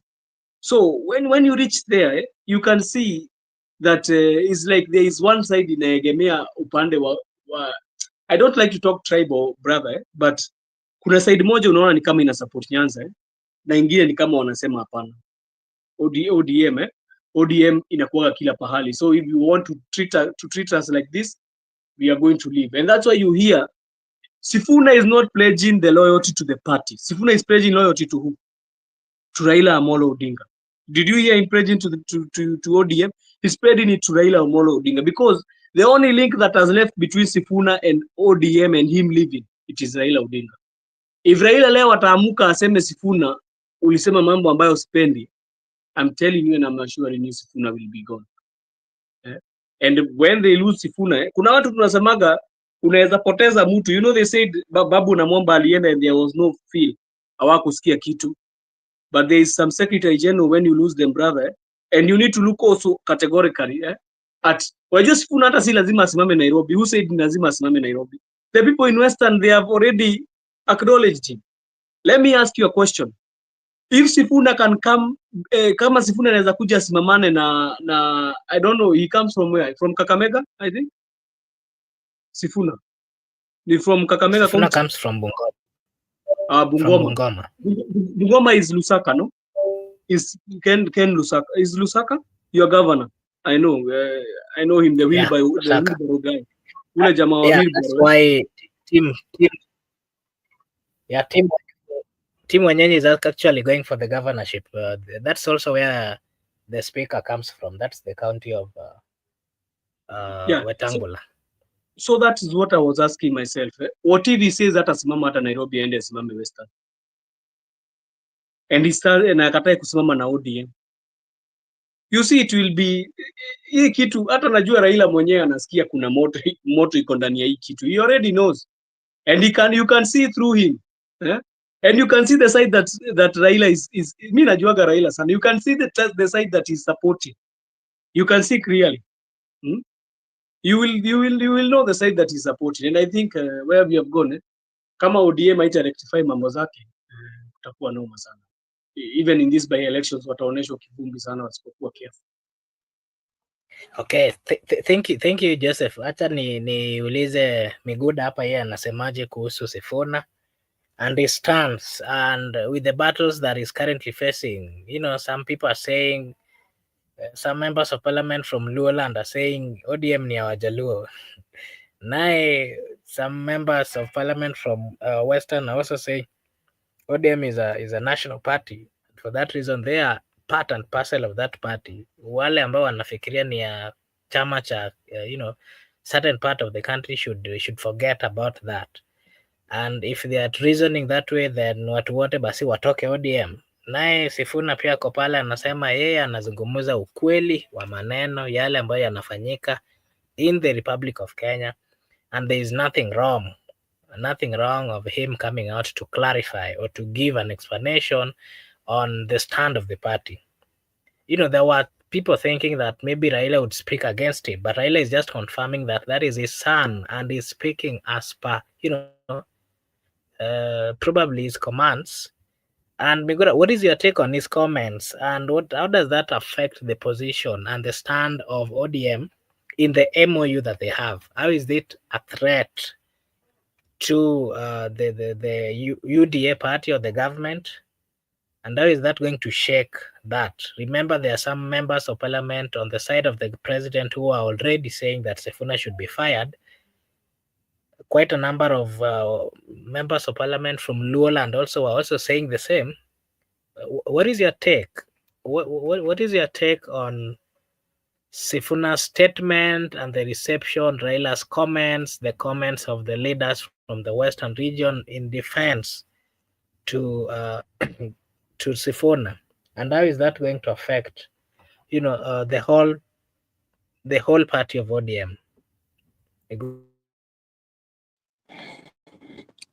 Okay, thank you. First, let me also say that from the look of things, I believe that ODM personally, it is not a Luo party or a lawyer party, because it is only dominant in Luo and mostly in Kakamega, but you understand that there are even ODM people in Coastal, then Mombasa governor is an ODM, Wajir governor is an ODM, so you can't say that it is just a Luo party. Those are the reality. It is not a Luo party. Maybe majority are the Luos, but it is spread across the country. Just like you can't say that DCP is a Kikuyu party, because even the deputy party leader is a lawyer. So those things must be, I think something are just politics. So I want to say something here. The SG of ODM, now I'm getting a sense about it. When Raila is defending Sifuna, but before I delve into that one, let me first say that when Ababu Namamba left ODM, the reason why it was not shaken, but it was going to be shaken, is because they got a Sifuna as a substitute. Sifuna came back, Sifuna kicked Ababu and came in. So you understand, Sifuna came, not any other person. So there was no vacuum in that office. It means that that's why ODM remains strong, because when Ababu left, Sifuna picked immediately. But Ababu was also strong. Ababu was strong like Sifuna. Ababu was good when it came to communication with the youth. They were used to communicate with the youth, and they were used to communicate with the party leader in terms of even legislation, representation, oversight, defending the position of the party. He used to write even articles, same as Sifuna. So the good news was it was replaced immediately with Sifuna. Now you could not feel that effect. But I tell you, if they could not get a replacer like Sifuna, actually there was an effect. We felt it. At some point we felt it. Those of us who were close allied to ODM by that time. So I believe that Sifuna is not going anywhere because he's speaking the political party. Well, the reason I'm saying that is because from the look of things, it is now true that from the look of things, it's now clear. It's now clear that one term is inevitable. One term is a reality. Even that reality has hit Raila. And even if it is not inevitable, if Ruto get a second term, just a common sense, if you get a second term, he's not going to seek for any other term because you don't have a third term. He has that authority because, appointing a CS is the prerogative of the president. Now you cannot compel him who to appoint or who not to appoint. Even if you supported him, he can dismiss your experts after you have supported him. Now, as a politician, you must be also cunning. It could be good for you to negotiate with him in his first term, but second term, you cannot. And that's why even second term, Uhuru had to part ways with him and go for Raila. If Ruto get a second term, I can assure you, the so-called expert will dismiss. Now it will be a brutal, whereby if now we can say shoot Mugu or shoot to kill by Koech, and they want a second term from the people, what will they do if they don't want any term? So to me, this now, after I've done my consultation a bit with some scholars, we ended up by saying that it's like it is better for Raila, because if Raila goes with Ruto, likely people are not going to vote for them from the ground, and that's what Sifuna is speaking. The current regime is unpopular. Now, if Raila decides not to support Ruto, because that is what's going to happen here, because there is no surety that if Ruto gets second term, is going to accommodate Raila as expert. No, I'm the president. The constitution says that I'm the person appointing the CS. How can you decide for me who to appoint or not to appoint? I can't abandon all your experts because I don't. That's why I'm telling these ODM people who are like Gladys Wanga, they should relax. This is politics. They should not give people, we are supporting you up to 2032. Which 2032? I'm getting my second term. I have the power. I have that veto to appoint CS. Can you decide for me who to appoint because I voted for me? Look at what happened. Gachagua supported Ruto, but because he has gotten a new allies, he has abandoned his old friend because he doesn't care, because he no longer needs the support of Gachagua. The same thing is going to happen here. Now, Raila also having insiders and also people like Sifuna. And actually, before some people come here to lecture people at the Baba is final, Baba. Do you know some of the decisions are being made by people like Sifuna in that party? So Baba is a boss, that party. Even those things like writing minute, things like writing those press conferences. Baba does not even write those things. Baba doesn't have time to type. The people advise Baba, based on this and this, let us write these things. Based on this and this, let us. Even Baba today confessed that MOU was written by Sifuna. So when people like Sifuna are speaking, you must be keen and take them serious, because most of the decisions are being made by them. They're the people who are on laptop typing, not Baba. The people who are inserting things like we should have 10-point agenda. That was Sifuna's thought, not Baba. So to me, I'm seeing it like this way. Sifuna, Baba, as usual, he can still negotiate with the coming regime, doesn't care. Because if he decides to run or decide not to run, because supporting Ruto to me is not going to make him, because after supporting him, so what next? I've gotten my second term. What do you want? I don't need any second term. I can do away with you. So what do? You bolt out. Then, because I've told you that one term is inevitable, the coming regime, we don't know who is going to come, but that regime, you can still do your theatrics as usual. You threaten, you go to demonstration, then you can be accommodated, and you live your politics. Your life goes on as Raila, because I've heard him today, and I think even Mark, you have heard him. I've been listening to him for quite long. I know him.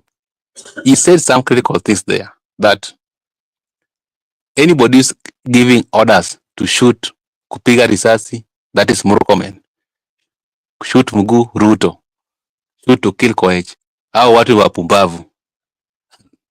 Raila ameshaanza siasa zake. that's how he usually started. He said that he will move across the 47 counties celebrating ODM and he will have the final one at Mombasa. No, the guy is campaigning. The guy is coming for in the ballot. And that's how he's usually rebranding himself. Because when he's moving, if it's an ODM issue, why is he castigating the police brutality? Why is he castigating the issue of education? And it was very specific that education will be free. So to me, I understand him. I've seen him the way he usually. That's how he usually do his games. He's starting the small thing that ODM at 20, what were Kakamega, then bit by bit, he's projecting himself as a front runner. Then he say, okay, let me look for alliance. Then you find himself, because there is no law that is barring him from running. People are saying, oh, Baba is not going to run. Who told you he's not going to run? Which law? Which article? Which section that said that Baba is not going to run? The guy is going to contest. And the reason why he's going to contest, not because you said yes or no, is because he has been convinced by his people like Sifuna that one time is inevitable. That one time ni kitu ambaye, now the question is who is coming next, because that's what's happening in the country. So Makubur, I think that is my thought concerning the issue of Edwin Sifuna and also the future of ODM going forward. And even you have heard people like Sifuna saying, we can't, youth should come to this jama. How are the Gen? Baba also today talked about the Gen Z. So to me, they have decided to have their way. People like, you have seen people like Osotsi and the current leadership, Osotsi, Simbarati, Abdul Swamad Sharif. Those are the deputy party leaders. I saw Abdul Swamad Sharif, I saw Osotsi, and the SG was there and the party leader. So people take instruction from the leadership, not John Badi and Opio and Diane Joe and Oparanya. Those people, what can they do more? Even if they have been, because remember, like Sifuna said, let me quote Sifuna, that they have exhausted all the elective positions. Oparanya, Joe have done 2 terms governors. What do they want again? So they just want to be CS, because after CS or maybe the president. But they don't need to come back to ODM for them to be senators or governors or MPs or whatever. They are done with ODM. One day he was not going to make it back to parliament in Ugunja because he has served for a long time and he has done nothing. It is on the record. But he has served from 2007, 13, 17 in Suva South. There's nothing to show. And he came back as a nominated. So, and also the park chair.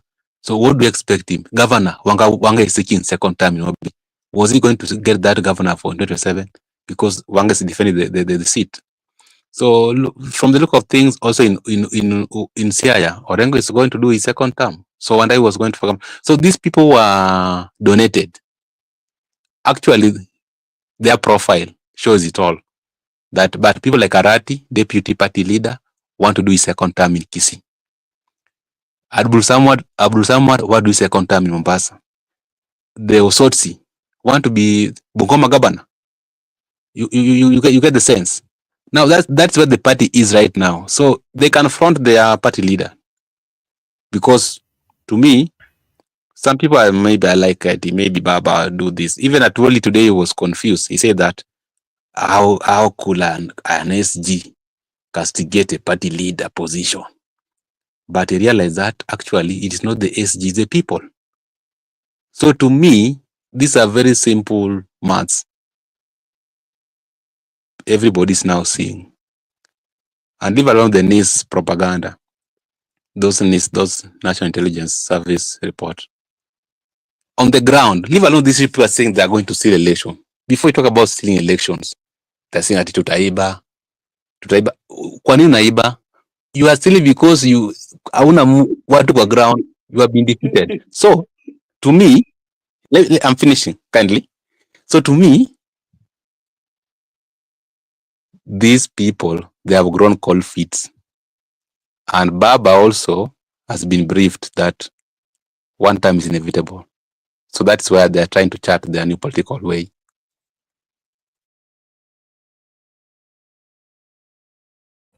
Okay, thank you so much, Mr. Miguda. And now I'm coming to you, Brother Joseph. Joseph, do you think the youth of the Republic of Kenya has a space to expand and to also showcase their leadership ability? The reason why I'm asking you this is, we are seeing youthful leaders are being criticized. They are being, accused of so many things, and they're not very stable. Either way, because they're still young in the parties, and we're in a country where majority of the voters are youths or young people. How is this going to affect the future of this country? And what can you say about the role of the young leaders in ensuring that they give hope to the young people? Because what we are seeing now is, if you see, for example, the likes of Babu, wakona maneno huko. If you go to the Mount Kenya region, we've got quite a good number of young people there. Here, they also have problems. Some of them are leaving UDA, joining other parties. It is something that is happening in the entire country. And my question to you is, do you think the young people has a space in this country? And from the experience that they've had and the environment they are in, do you think they are ready to take it? And can they, bring what we call good leadership? If you see what happened in Burkina Faso, a gentleman who was not even a politician came in, and so far he has done quite a number of things, positive things in matters of economy, matters of infrastructure, and he has paid international debts of that country, the whole amount. Do you think such kind of leaders are an example of what is possible in Africa, Brother Joseph? Yes, thank you for the question. I was laughing when Miguda, Miguda sometimes he makes me amenichekesha sana hapo. Hata yeye ako beast mode. Nowadays watu wako beast mode. Watu wanataka wako na I don't know what nowadays people are eating, wako na makasiriko hiyo. So for the young generation, let me tell you, my brother, we are not going to be given chances in these parties. And I'm very categorical saying this because if you just came here, brother Mark, and you are talking about how they have already fronted for a governor, ODM is fronting for Sakaja as their governor, and they have a party, another party member who wants to run for the governorship, and is a young and vibrant leader. So I think the young people in the country, so many of them, these parties, because they are not going to be given any chances, because these parties, the way they are formed, ulisikia mpaka watu kuna mama alisema they are been us 2 million for the party ticket. So most of the young people don't have such kind of money. So what will happen? So many of these young people will run on independent parties. They are going to forge their way and start running as independents. Because if you are not going to give them a chance within your party, and that is what we have been seeing in so many parties, not only ODM, so many parties, you are seeing they are not giving chance to these young men. So what will happen is the young people are going to start running on independent parties, and that one will be a downfall for so many parties. I'm telling you, so many parties are going to ignore these young kids. But what will happen? They will be given a shock of their lifetime, because you're the one who has come here and told us that the majority of the voters in Kenya, they are young, they're in the youthful age. So I think people have started embracing these young people and started saying like they can give them leadership. So I think that is one of the things that will happen. But saying that the young people will be given a chance in these political parties, I don't think. I don't think these parties have come to terms with giving young people the decisions.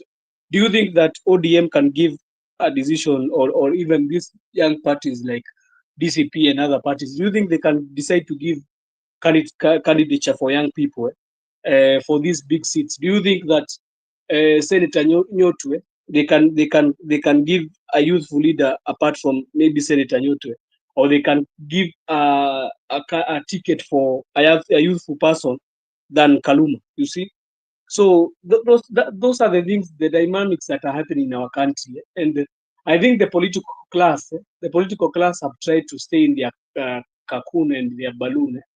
They don't even know what is happening in the ground. So that's why some of the youthful people like akina Sifuna, you see they are wanateta all the time and saying watu hata hakuna watu wataka kusimama, because if you were asked, I think the young people are supposed to be in the front right now, taking these tickets so that they can front these candidates who are older and remove them from these seats.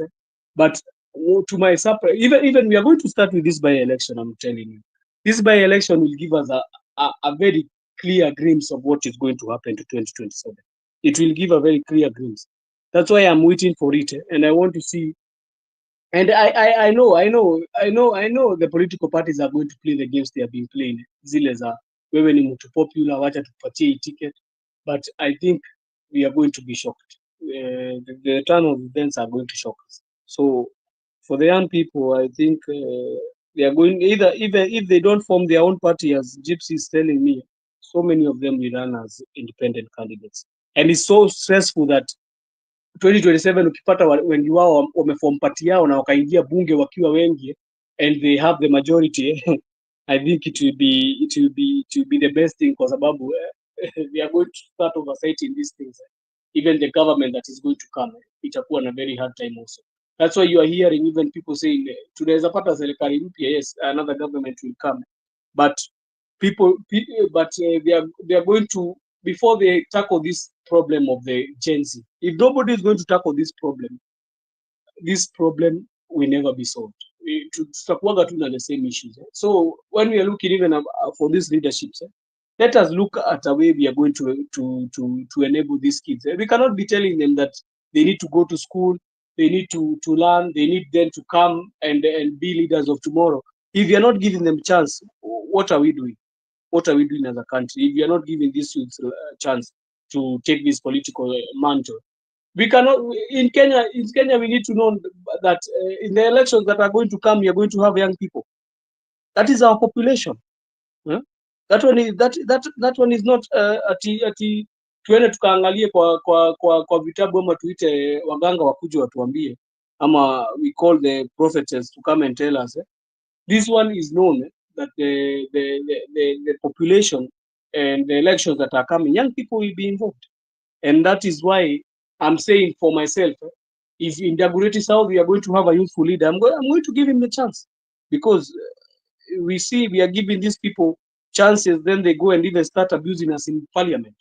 Let's give youthful leaders also, we see what they can transform. I think they have they have something that is in them, and about leadership qualities. Unajua wengi wao watu wamepitia mifumo ya serikali ya kusoma set books, they have so much knowledge about good governorship. Like the other day we were talking about Kifo Kisimani. I remember you were hearing the set book being mentioned so many times. So I think also the education they were given when they were in schools has opened up, and that's why you see they are shunning tribalism and they want good governance. So I think for the youthful people, if please people in the comment section and you're listening to us, just give chance to these young people. Let's hear them. Let's see what they can do. Because we cannot be saying that inchi and we don't give them a chance. Inchi ni yao also. Let them also take the mantle and also show us if they have the leadership maybe people have been yearning for. Thank you. Okay, thank you. Allow me to acknowledge the process of Maranatha Africa. Maranatha is saying that but he should not be sacked. I think ODM can. In the past, we have seen ODM do it. The young people should have their party. They are free. They may not need patronage, but ODM can and will. Okay, there are quite a number of comments over here. And Okay. Yeah, there are quite a number of engagement at the comment section. We really appreciate. Allow me to take this opportunity to say a big thank you to our viewers and to remind you that this is Brother Benson Media, and here we say that your opinion counts. If you're watching for the first time, kindly just like and subscribe to the channel. It is a way of us supporting us, and sisi hapa tutasema ni asante. Miguda, what is your take? Do you think the young people has what it takes to run this country? And do you think they have a space? We are currently seeing a situation where in every party wako, kwa zile party zote ambazo wako, ni kama wanapigwa hapa na pale. What is your take, Miguda? Okay, before I respond to your question, I want to address some 3 issues I forgot when I was giving out my submission.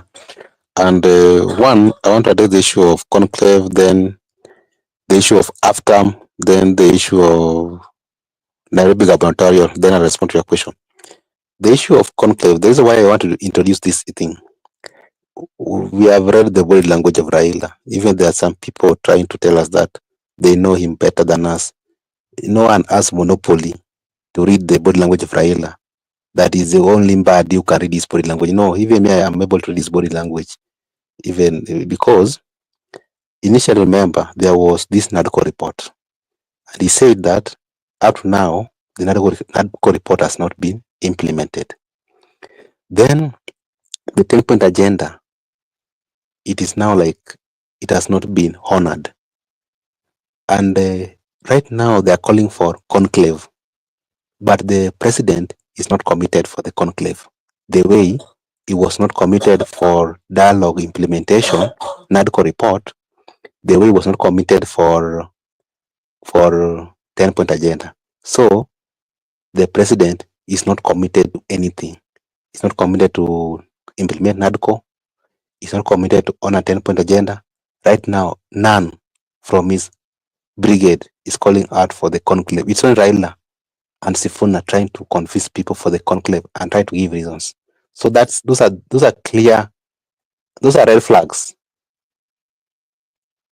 Baba is bolting out, and we will confirm this.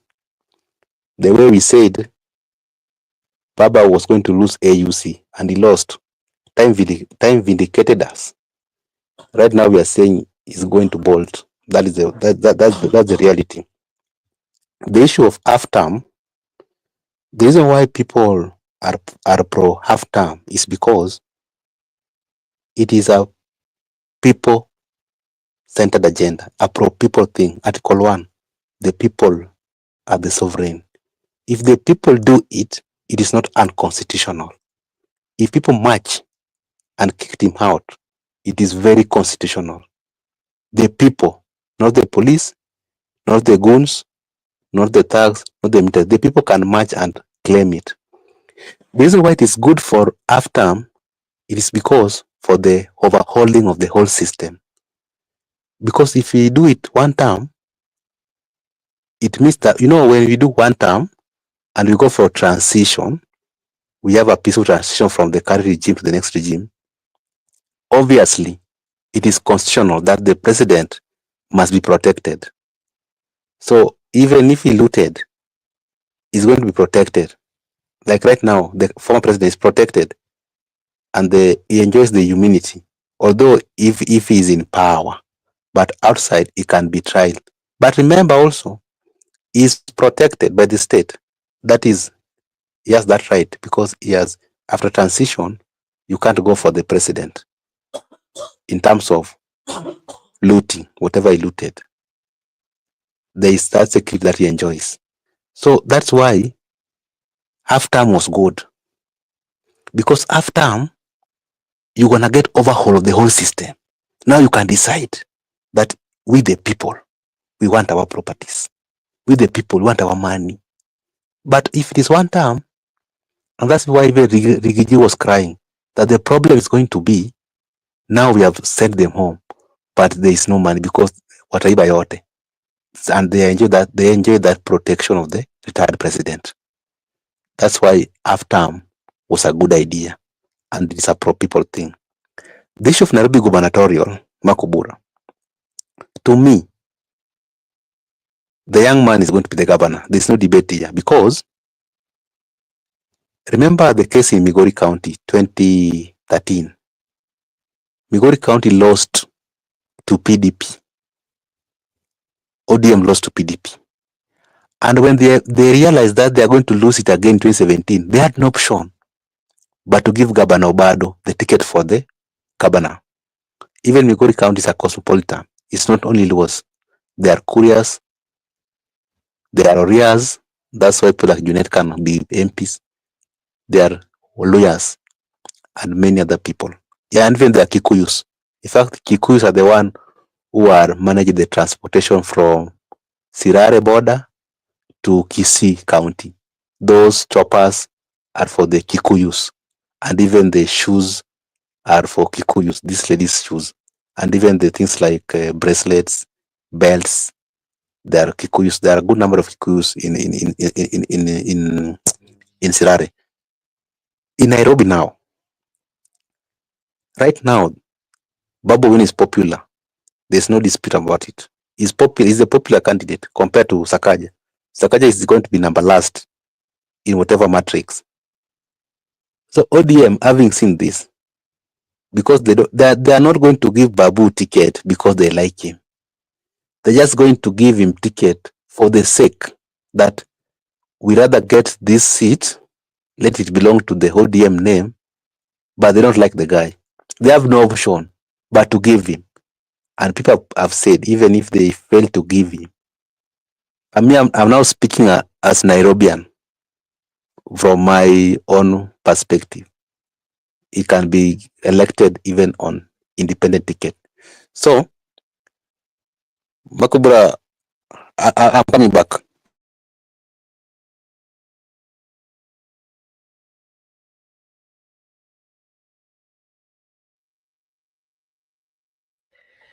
Okay, thank you. Thank you, Mr. Miguda, for giving us your take. Maybe, Brother Joseph, your last, my last question to you, and then you'll give us your last remarks. Is, you know, what is the view of the society, the view of the people of Kenya on what is really happening in the country?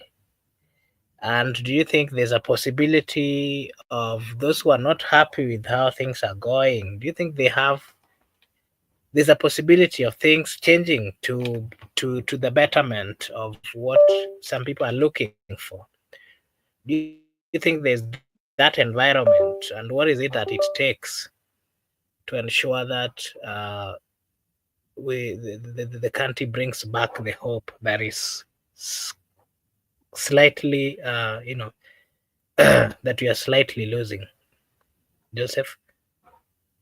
Yes, thank you. And I like the conversation by Father Didier. I was just answering him what is the difference between our country and a republic. And true what he's saying, that people concentrate with the country more than the way they concentrate with the republic, which is the nation. And the republic is the identity. If you read in the unity, says it is the people holding power, and the country is a geographical area. So I agree with what he's saying. For hope, we still have hope. And if there's something that has made us have hope, it's the new generation, the Gen Z, because they have shown us that we can speak out and we can have good governance. And that's why they have been a trigger to these people, these old people who have been holding power. That's why it's a threat to them. That's why you see they are always fighting these young people. And you ask yourself, when you have power, why do you need to fight with somebody who does not have power and somebody who is just a regular citizen? Why do you need to fight with him and you already have everything that you have, the power that you have? So I think it's a good question you ask, and the Kenyans should also ask themselves these questions. Are we ready for change? That is the question. Are we ready for change? Because change does not start only with the top up there, the presidency. Change also comes in legislature, the members of parliament, and the MCAs, and all sorts of you. We need to change also in those areas, because those areas also we have seen that we can have a dysfunctional parliament which cannot oversight the government. So people need to ask themselves these questions. And I like when we come here and engage and give our views, because sometimes it helps even a person in also rethinking and thinking of where we are headed as a country, and also helps in people seeing the things that are happening in the country and how we can change it.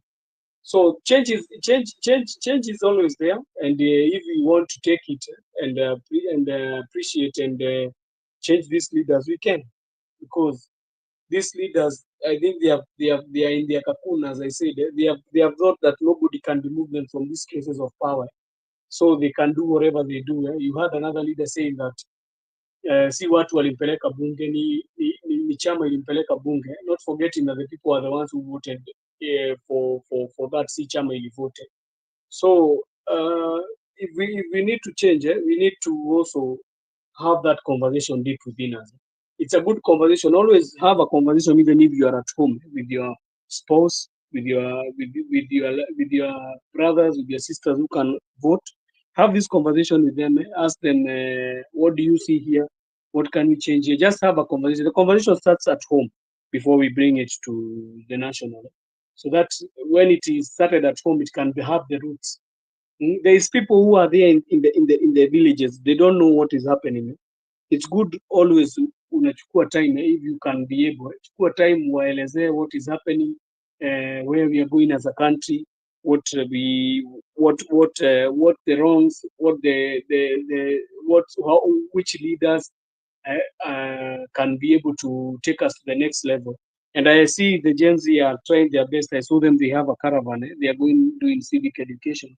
I think we should also chip in and help them as they are doing the caravan for civic education, so that they can educate these old people in their villages, so that they can know about their country. Unajua wale watu wazee unasikia wakisema wanagojea waambiwe, so it's good also to educate the people who don't know, the masses. For change, Brother Mark, change will come, and it is coming. It's not that it will, it is coming, and we need to embrace it. Thank you.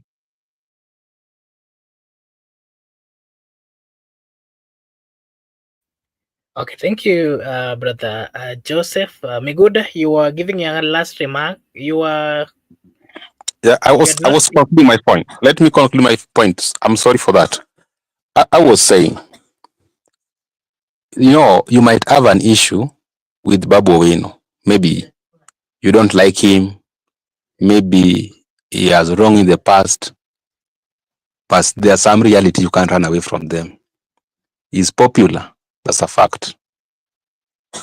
Even Matiang'i, we said we have issues with him, like when he was serving the sales for the internal security. But when between Matiang'i and Ruto, Matiang'i is better off for now. So there are things you might disagree that maybe he's a Luo, or whatever happened between him and DJ. But that is personal also, maybe in the past. But there are things that you have to accept. When it comes to performance, he has done exemplary well. He has been ranked with more than one farm as the best performing MP in the entire country. So he has used the CDF kitty well. So he is good to go. He can manage a county, to me. So I think there are things that we have to live with, whether you like it or you don't like. Like right now, the Sifuna said the truth. So whether you like it or you don't like it, that's the reality. So if you don't like it, you have a right to reply. If you like it, you have a right to give it thumbs up. And no one is forcing you to vote for Babu. You can as well not vote for him, but those are the facts. And no one is so forcing you to like Sifuna or not. You can as well hate him, but that's the reality. He has said it. So as we are living with what is there, I want to talk about the issue of the young people and politics. Young people are very interested to join politics, and young people are actually, some of them are working tirelessly to ensure that they bring new thoughts, new ideas, and also transformation into their respective constituencies and also wards or counties. They are trying to introduce some new forms of politics, like maybe empowering people through talent, through skills, through education, and also empowering people maybe through employment. But now the environment is not favoring them, the political parties. You find out that someone is having a very good idea, well resourced, someone can legislate, can oversight, can represent effectively, but the environment does not allow such a person to carry out whatever he can offer the society. And that's why we are saying this issue of trying to demean young leaders, not enabling them to showcase what they can do, should come to an end. And that's why we still appeal to the electorate that whenever you meet a young person in the ballot, and that young person has persuaded you through action that actually it can bring transformation to the society, kindly vote for that person. Do not look at the party tickets or the party politics. I can have an independent, but I can work very good. Let's do away with these things whereby we want to retain the status quo, because it's like there are people who have decided that they cannot transform the country, but they want to cling to leadership to eternity. So that's my appeal to the leader. That's rather give the young people an opportunity, so that even we can see maybe this might be different. Because let me tell you why I advocate for the young people. Look at the rankings right now. People like Babu, that the young legislatures, people like Mukunji, Didi Nyoro, Salasia, Didmas. Those are young legislatures that the poor are working. Osoro is a young person. So in terms of performing, the young people have shown that actually they can do better than the older people. So I believe that let us try to allow the young people to gain leadership so that we can have transformation that is balanced across the country. Back to Makobura.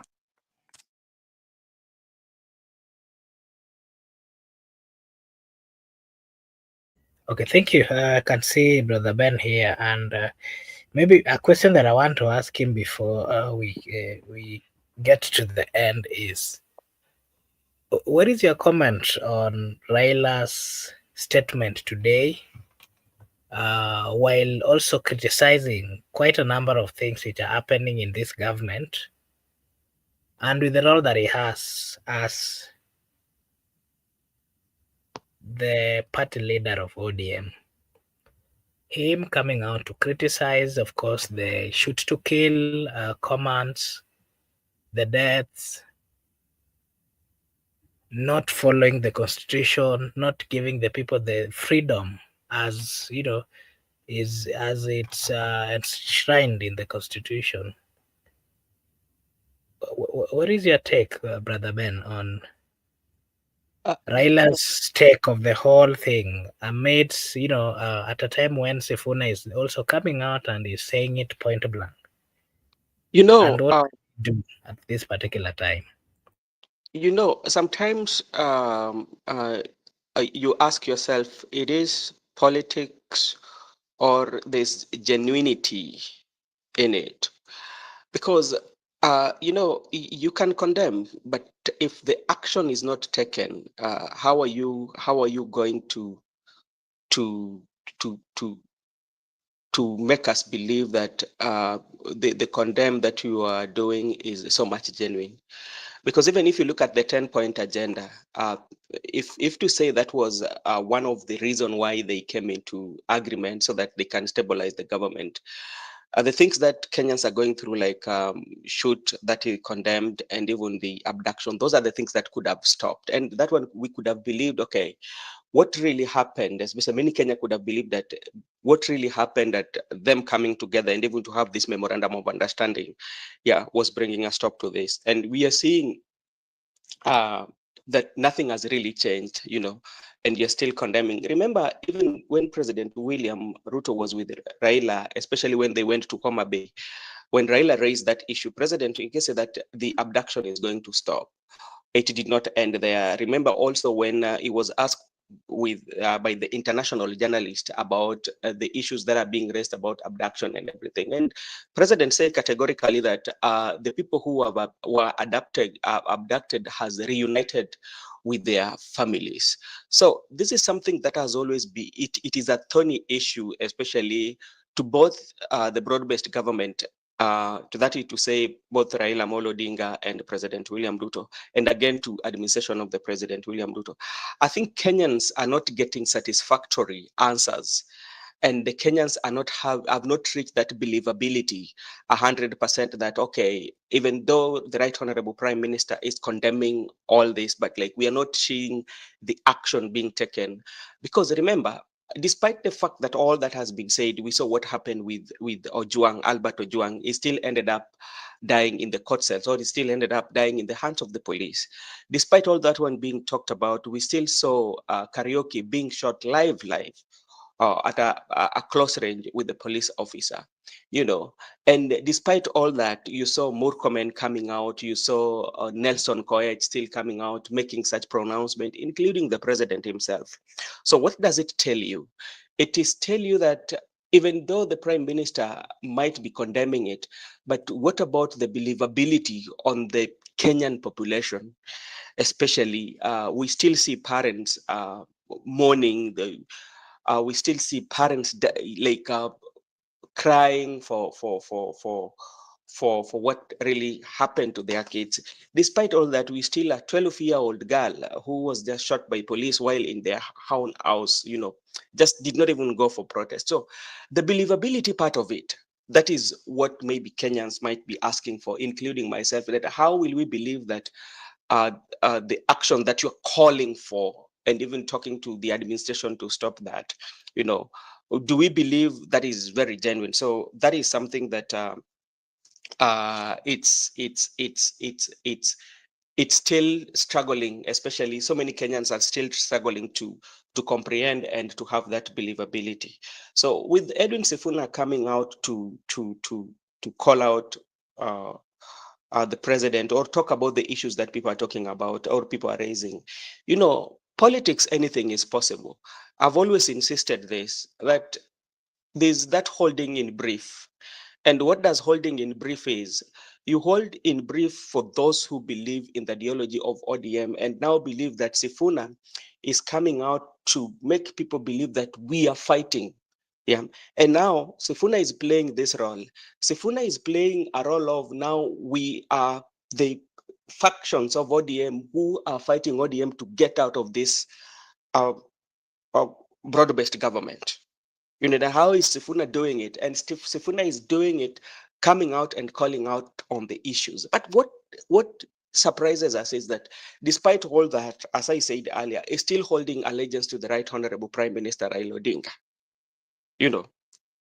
Because usually everything, by the end of his statement, it will be, Baba, chama yako mimi, there's no any other person that I know has taught me politics like Raila Amolo Odinga.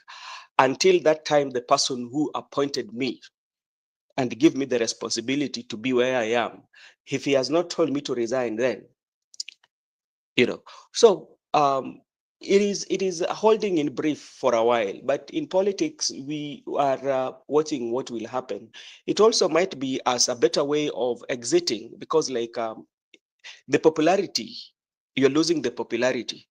And if you lose the popularity, it means that the number of members of parliament you might gain in 2027 might be less. And that one will weaken you, especially in parliament. One, it will weaken you in terms of revenue that you're getting from the exchequer.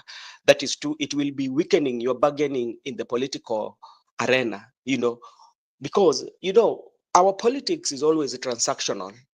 And transactional, it doesn't only mean that it is transactional, that there is a money that is taking place, but there is an exchange for what you are doing for me. Because let's look at what happened, especially when impeachment of Rigathi Gachagua came. Do you think, in your own assumption, you look at our politics by ODM joining the impeachment of Rigathi Gachagua? Do you think it was for free, that just only because Rigathi Gachagua was a tribal? Yeah, there must be something that came in handy. There must be an exchange that came in handy. You know, it did not just happen like that. There must be something that came. So, because like I believe that the Kenya Kwanza government with their members of parliament, they could have not been able to impeach Rigathi Gachagua without the assistance of ODM. And ODM, by them coming in and joining, I don't think it was something of national issue that the Rigathi Gachagua being very tribal, that was making the government not to perform. If that could have been the case, we could have seen the changes right now, immediately after his impeachment, you know, because I think also that they thought maybe impeaching Rigathi Gachagua was a way of silence him, and he would retire and go to Wamunyoro. And it has worked opposite, because now Wamunyoro has become a center of small power, that everybody would go and everybody would want to take a picture with Rigathi Gachagua. Everybody would want to listen. What is the comeback of Rigathi Gachagua?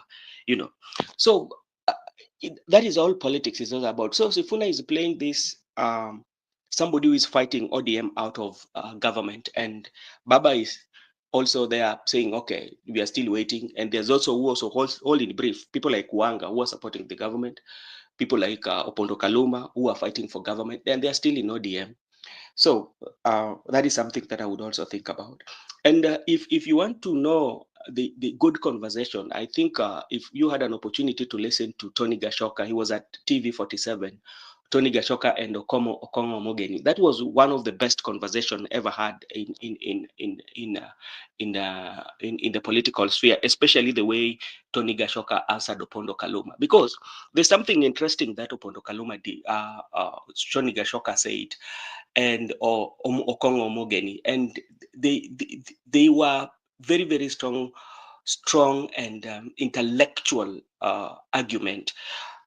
When Tony Gashoka said that when the Right Honorable Prime Minister Raila Odinga and President Kibaki came to fight for the new constitution, remember they were on one side, and Tony talked about that one. There was hakukukuwa na ukabila, you know that, but now now he talked about Opondo Kaluma pulling that tribal card, that maybe because like you have disagreed with somebody on opinion, now he become a tribalist or a tribal. And Okongo Mogeni talked about the Kenyans going on the street to agitate for what they want, because that's what Constitution say. That one does not mean that even if you have divergence view and now you support the government and you support some of the things that, especially like when people talking about the killings, you cannot call them out. So if you go to that conversation on TV 47 and watch Okongo Mogeni and Opondo Kalumba and Tony Gashoka, that was one of the best conversation that I feel that anybody could watch and get the insight of it all, and get when Opondo Kaluma was put in his place, especially to talk about in Kenya. So that is what I can say. So that is all about politics, my brother. Okay, thank you so much. And I wanted to also hear Meguda's take. Meguda, what is your take on the statements which came from Raila Odinga, having in mind that is the party leader of ODM, who signed an MOU, with the government, and he's also criticizing some moves by the government, like shoot to kill, shoot the leg, such kind of statement. Is criticizing some moves, and he's saying that people should be given the freedom to speak and to air their views without fear. What is your take at this particular time, especially when that people are having different takes in the society, and also even the political leaders themselves? And there's a view that Raila should be speaking differently. And again, there's also a group of people who also thinks that that ODM is playing some games with the people. That there's a section of it that is stuck with the government, trying to preach what the government side is doing, and there's also a section of members who are also giving a different view and castigating the government. So they're saying it's a tactical move that they're using so that they remain relevant. What is your take, my good? Yeah, it depends on how you are looking at it, but it can be a tactical move for relevancy. Of course, you understand that relevance is very, very much important in politics. But me, I'm looking at it in the sense that even if it is a matter of game or tactical or relevancy, but there's reality part of it. All the moves they are making, there's reality part of it. Reality also has hit them because, like I've said before, there's no commitment from president to implement NADCO report. NADCO report was an idea came from ODM, and I remember that time. There's no commitment from president to actually honor the MOU, and it came from ODM. And Raila said that it is Sifuna who wrote it. There's no commitment from the regime to engage in conclave. So that's the reality. Even if people say that it's game, relevancy, tactical move, but there's a reality part of it that there's no commitment and there's no political goodwill from the state to ensure that they engage the people. Actually, the state is not willing to carry out anything that is outside their program. That is why the empowerment program has been funded. The empowerment program is going on a daily basis because there's a goodwill from the president to continue their narrative of empowerment. So how much do we need to have a conclave? How much do we need to honor the MOU? How much do we need to implement the NADCO report? So to them, those are nonsensical proposals from opposition, including ODM. They are on with their empowerment program. They are on with their affordable housing. They are on with their SHA. They are on with their new funding model for education. Whatever you try to propose, whatever you try to bring in, that is your business. They don't care. That's why I'm saying this reality part of it, the killing of the young people, abduction, that's their business. They continue with it.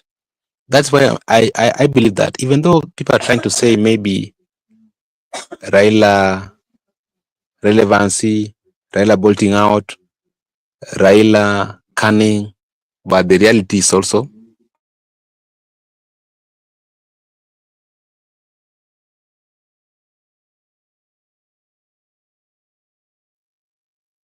Hello? Well, Miguda,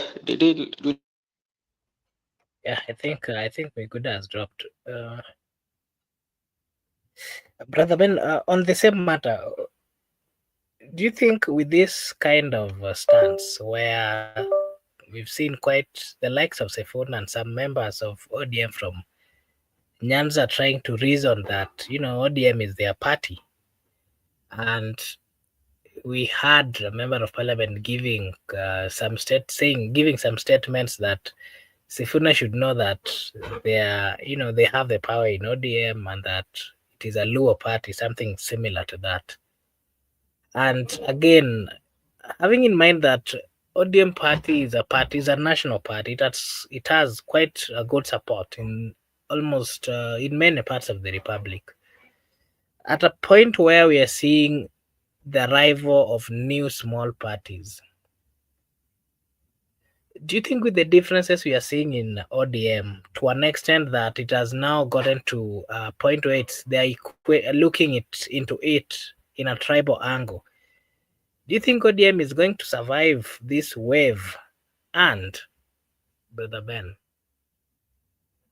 you know, ODM, ODM has survived, and even if you look at it on a tribal angle or not, because our politics has always been tribal. This is not the first time, especially when those who are aligned to ODM would say that ODM is or maybe a Luo party or is associated with some. But statistically or geographically, when you look at our political parties, that one paints a picture of our parties based on the where do we find the higher percentage of our strong support. For instance, when you take Wiper, you will get it in Ukambani area. When you take UDA, you will get like the strong supporters of UDA, and the majority of them are coming from Rift Valley. When you take, for example, even Ford Kenya, with this little majority members of parliament they might have or one, but their support always come from especially Western Kenya. Talking about Bungoma, to be very specific, talk about the DPK of Eugene. Where does it fall? Look at even the Jubilee. Where did Jubilee get most of its supporters? You know, so our political parties are regionally based. Only find that the political parties who have come with an identical, like they don't have identity, they tend not to be do so well. Look at Third Way Alliance of Okurio Court. You know, it's you rarely get to hear about it in the mainstream media. The only time you might hear about it is when Okurio Court come into the studio to talk about it, or the day then we're talking about Punguza Msigo. That is the only time. But even with the emergence of the political parties, you know, one thing that we have to give it to ODM, because you have to look at the formation of ODM. How did it come into formation? One, remember, ODM came into formation when the people were fighting for constitution. And the person who came with the name was not even Raila Molodinga. The person who came with the name of Orange was Kivitu. And orange and banana. The orange was just a symbol when people were going to vote. And that is the time when this party was born. So none of them, the politicians who say that we form ODM, the naming of ODM, the coiling of orange was not either the Raila who came up with the name or any other. And you can challenge me on that. It was Kivitu who came that. But immediately they won during the time they were fighting for that constitution. That when now the orange came in. And when that movement came, because that movement also came as a result of people were yearning for the change. So the only thing that we might say, I heard even Professor was talking about it, that came into introduction was only democratic. And when you look at democratic, none of our political party, majority of them, 100%, will always derive that democracy in them. So democratic has always been dominant in our political party. So you would say that our political parties, they do not have ideology or even what, you know, because like every 100 of them democratic, talk of United Democratic Movement, the other time DNA Democratic What Alliance, the one just was formed by Mudavadi Alliance. Yeah, so you can, so but coming of new parties also is a good thing, because it will make the bigger parties start to think and bring that democracy in, because they know if we mess up, these smaller parties will get opportunity and they will give certificate to the young people, and or a leader who has alternative view, then they may vie on those tickets and they must challenge us in the ballot box. And they are usually, something just also to mention, all these parties, they know, especially if they give let's say certificate to a popular candidate, the popular candidate, they will always make him to be very useful by bringing in to be in the campaign team, in the promise that if we win this election, we will give you such a post. So that's why you find that majority of those who have been denied access to the party certificates, they are usually kept very busy in the campaign. And when the time comes, if they don't win election, that's how you lose your political career. So that is sometimes that we also have to know. And also remember that these younger parties that the young politicians might go in for, you know, right now the dynamic is not understandable even to the politicians, especially when it comes to the Gen Z. You know, nobody knows what they want, and nobody know how they operate in town. Because remember, the other day they were talking about of Ruto being one term, and when the son of the president launched a mood, all of them were there, and people were saying, "Oh, this is the Gen Z that you are banking on." You know, the dynamic is becoming very, very, very, very, very fluid for politicians to understand, including Raila himself. Because just before I wind up, remember, every time, if you look at in the back in the days when Raila would say, "Let us have a conversation," this thing will settle, and people will go until until maybe election time. You know, we were not getting this resistance, but ever since Raila came to work with President William Ruto, and they've had that memorandum of understanding, look at how many times people have gone to the street. Yeah, so many times. Yeah, yeah, so many times people have gone to the street. Look at how the young people are coming in. There's a young group of, I don't know whether you've met it on the social media. These young groups, they are young ladies and young men. Correction. I don't know whether you've had that group whereby they're telling you correction.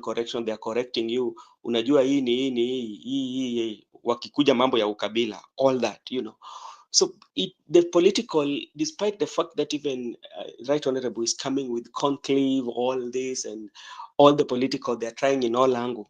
Mastering of the young people right now, the Gen Z and the millennials, it's becoming very tough to navigate, especially for politicians.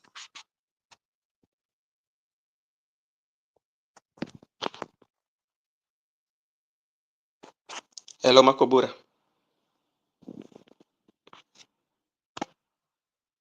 Makobura. Oh, okay, sorry. Migudan tena ameanguka.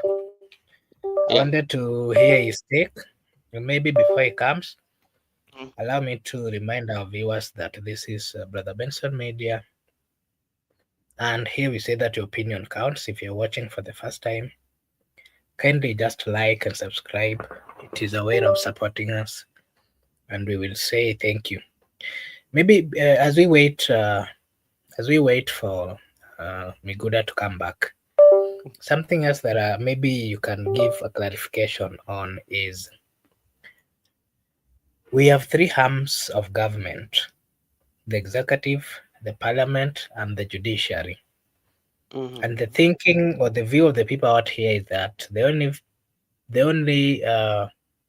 part that is currently working is the judiciary. And judiciary, remember, at some point back, they were also getting serious fire. I mean, they were being fired by the people. Remember, immediately after the election and the rulings. Remember, the Chief Justice was she was being criticized, and then today she's coming out to somehow behave like they're holding what we call the constitution, and ensuring that constitution is followed. My question to you is, do you think with the three arms of government that we have, and them having separate powers, separate roles, do you think we will get to a point where we will have that consistency and respect of this different institution, having in mind that the judiciary has their role of translation and giving clear explanation on what is needed on the side of law, the side of constitution, the parliament also doing the legislation and making right rules without aligning or listening to the executive, and the president also doing his part. Do you think this current course that we are having in the country can fix that in the next general election? Maybe, yeah, you can give us your take on that, then I'll come back to me. Good. Okay, what happens is that, and that one, the only thing, that one depends on the leadership, that what we've been talking about leadership. And the leadership is talking about the people who have been given the mandate by the Kenyan people, especially to work in their various posts or their various department, are they people who are law-abiding citizens? Are they patriotic enough to fight for their country and make sure that, especially, they do what they're supposed to do? That is what is at stake. If you get good leadership, especially talk a time when there was time of Maraga when he was leading the Supreme Court, he decided to do what he felt that was supposed to be done. That one, despite the system that was in place, but due to the fact that he knew what the Constitution requires him to do so. So that is what he did. Now, coming even to the parliament, the parliamentarians, they should know what they should be doing. And they know they are a house that always will legislate and make those laws. Then they will take it to the judiciary, and the judiciary will interpret the laws according to how they were made in parliament. And when you come to the executive should know also his job. But now, if we have a deficit in the leadership, then these arms of government will not work. And a very good example I've always been citing, especially when it comes to the democracy of political parties and the democracy of parliament. Remember, when you listen to the judgment that was given in the High Court concerning the majority leader and minority, and the courts gave the reason why the Azimio should be the majority. Yeah. And this was supposed to be put in place in the parliament. But just because the ODM and Kenya Kwanza are working together, Junet does not question that. They leave it to go like that. So it is about the issue of leadership.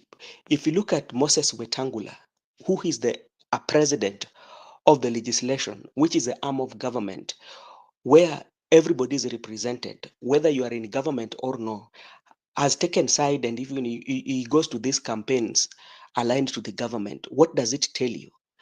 Does it tell you that the building as the parliament is wrong? No, it's the leadership, because he should know that as a president of the legislature, what should I do? I should take the interest of each and every Kenyan, despite those who are supporting or those who are not supporting the government, and I should listen to them. So that's where the problem is. So the question you are asking can only be actualized if those who have been given the mandate to serve in those particular posts know actually what they need to do for Kenyans and what the Constitution require them to do.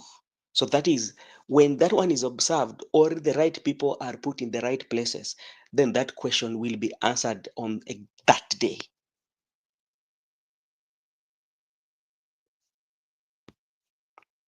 That's my take.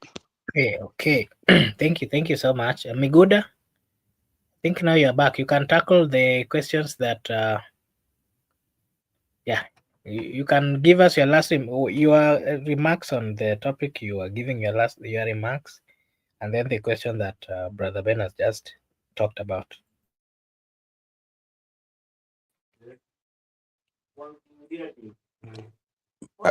I was out. Maybe if you can frame the question.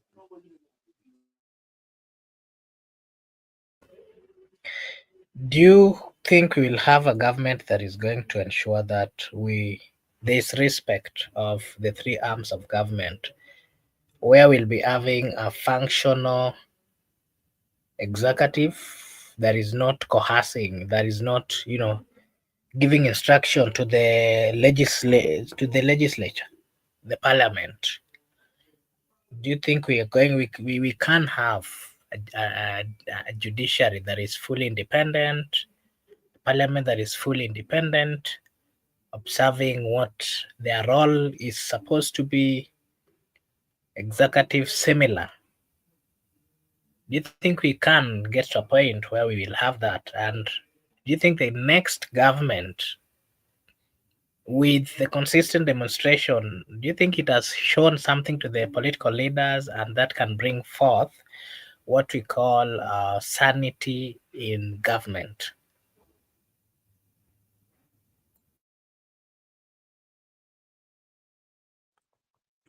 Okay, in terms of independency, yeah, I mean even funding, whereby they should have funds which are independent. So in terms of maybe payment from the consolidated fund, and also in terms of infrastructure, security, and even transportation.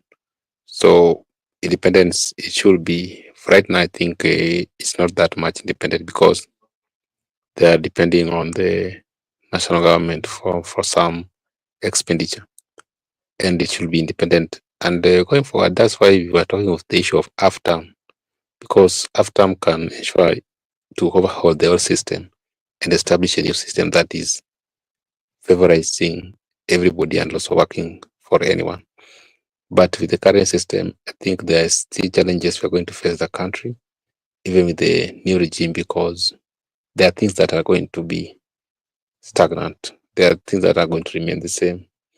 That's why we were saying, even if you bring in a new person, but it's not going to change much.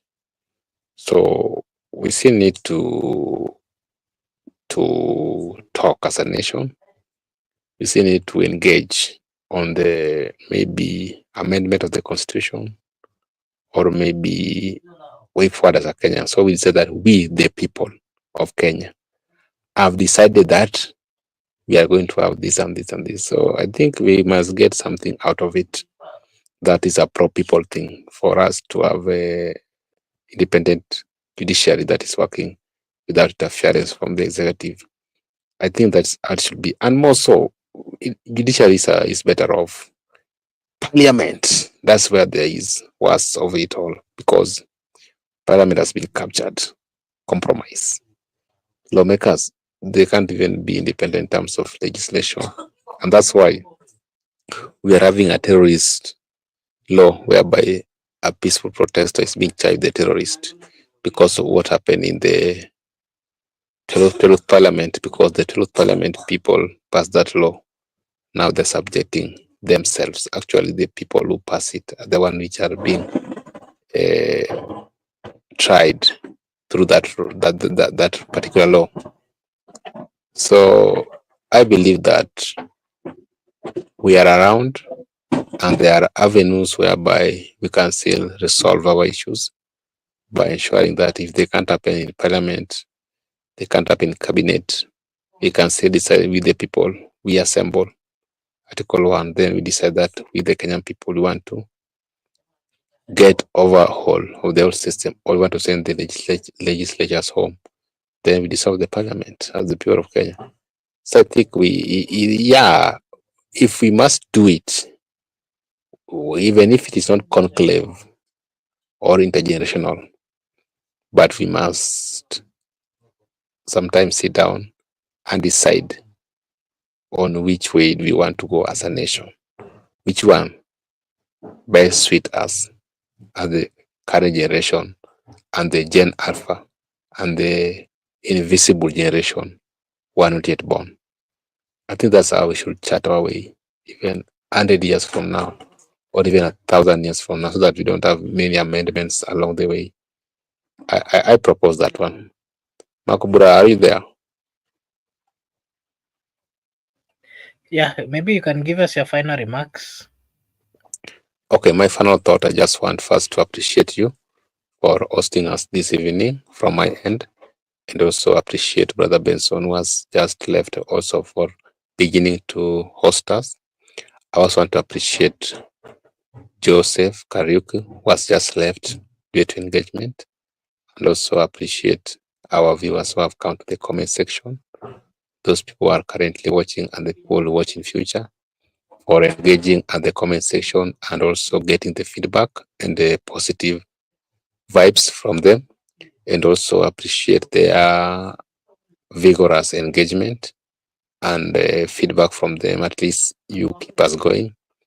I just want to appeal for the people who are watching for the first time and also will watch for the first time to kindly subscribe to the channel. That's the best way you can support the channel, because the channel does not belong to me or anybody.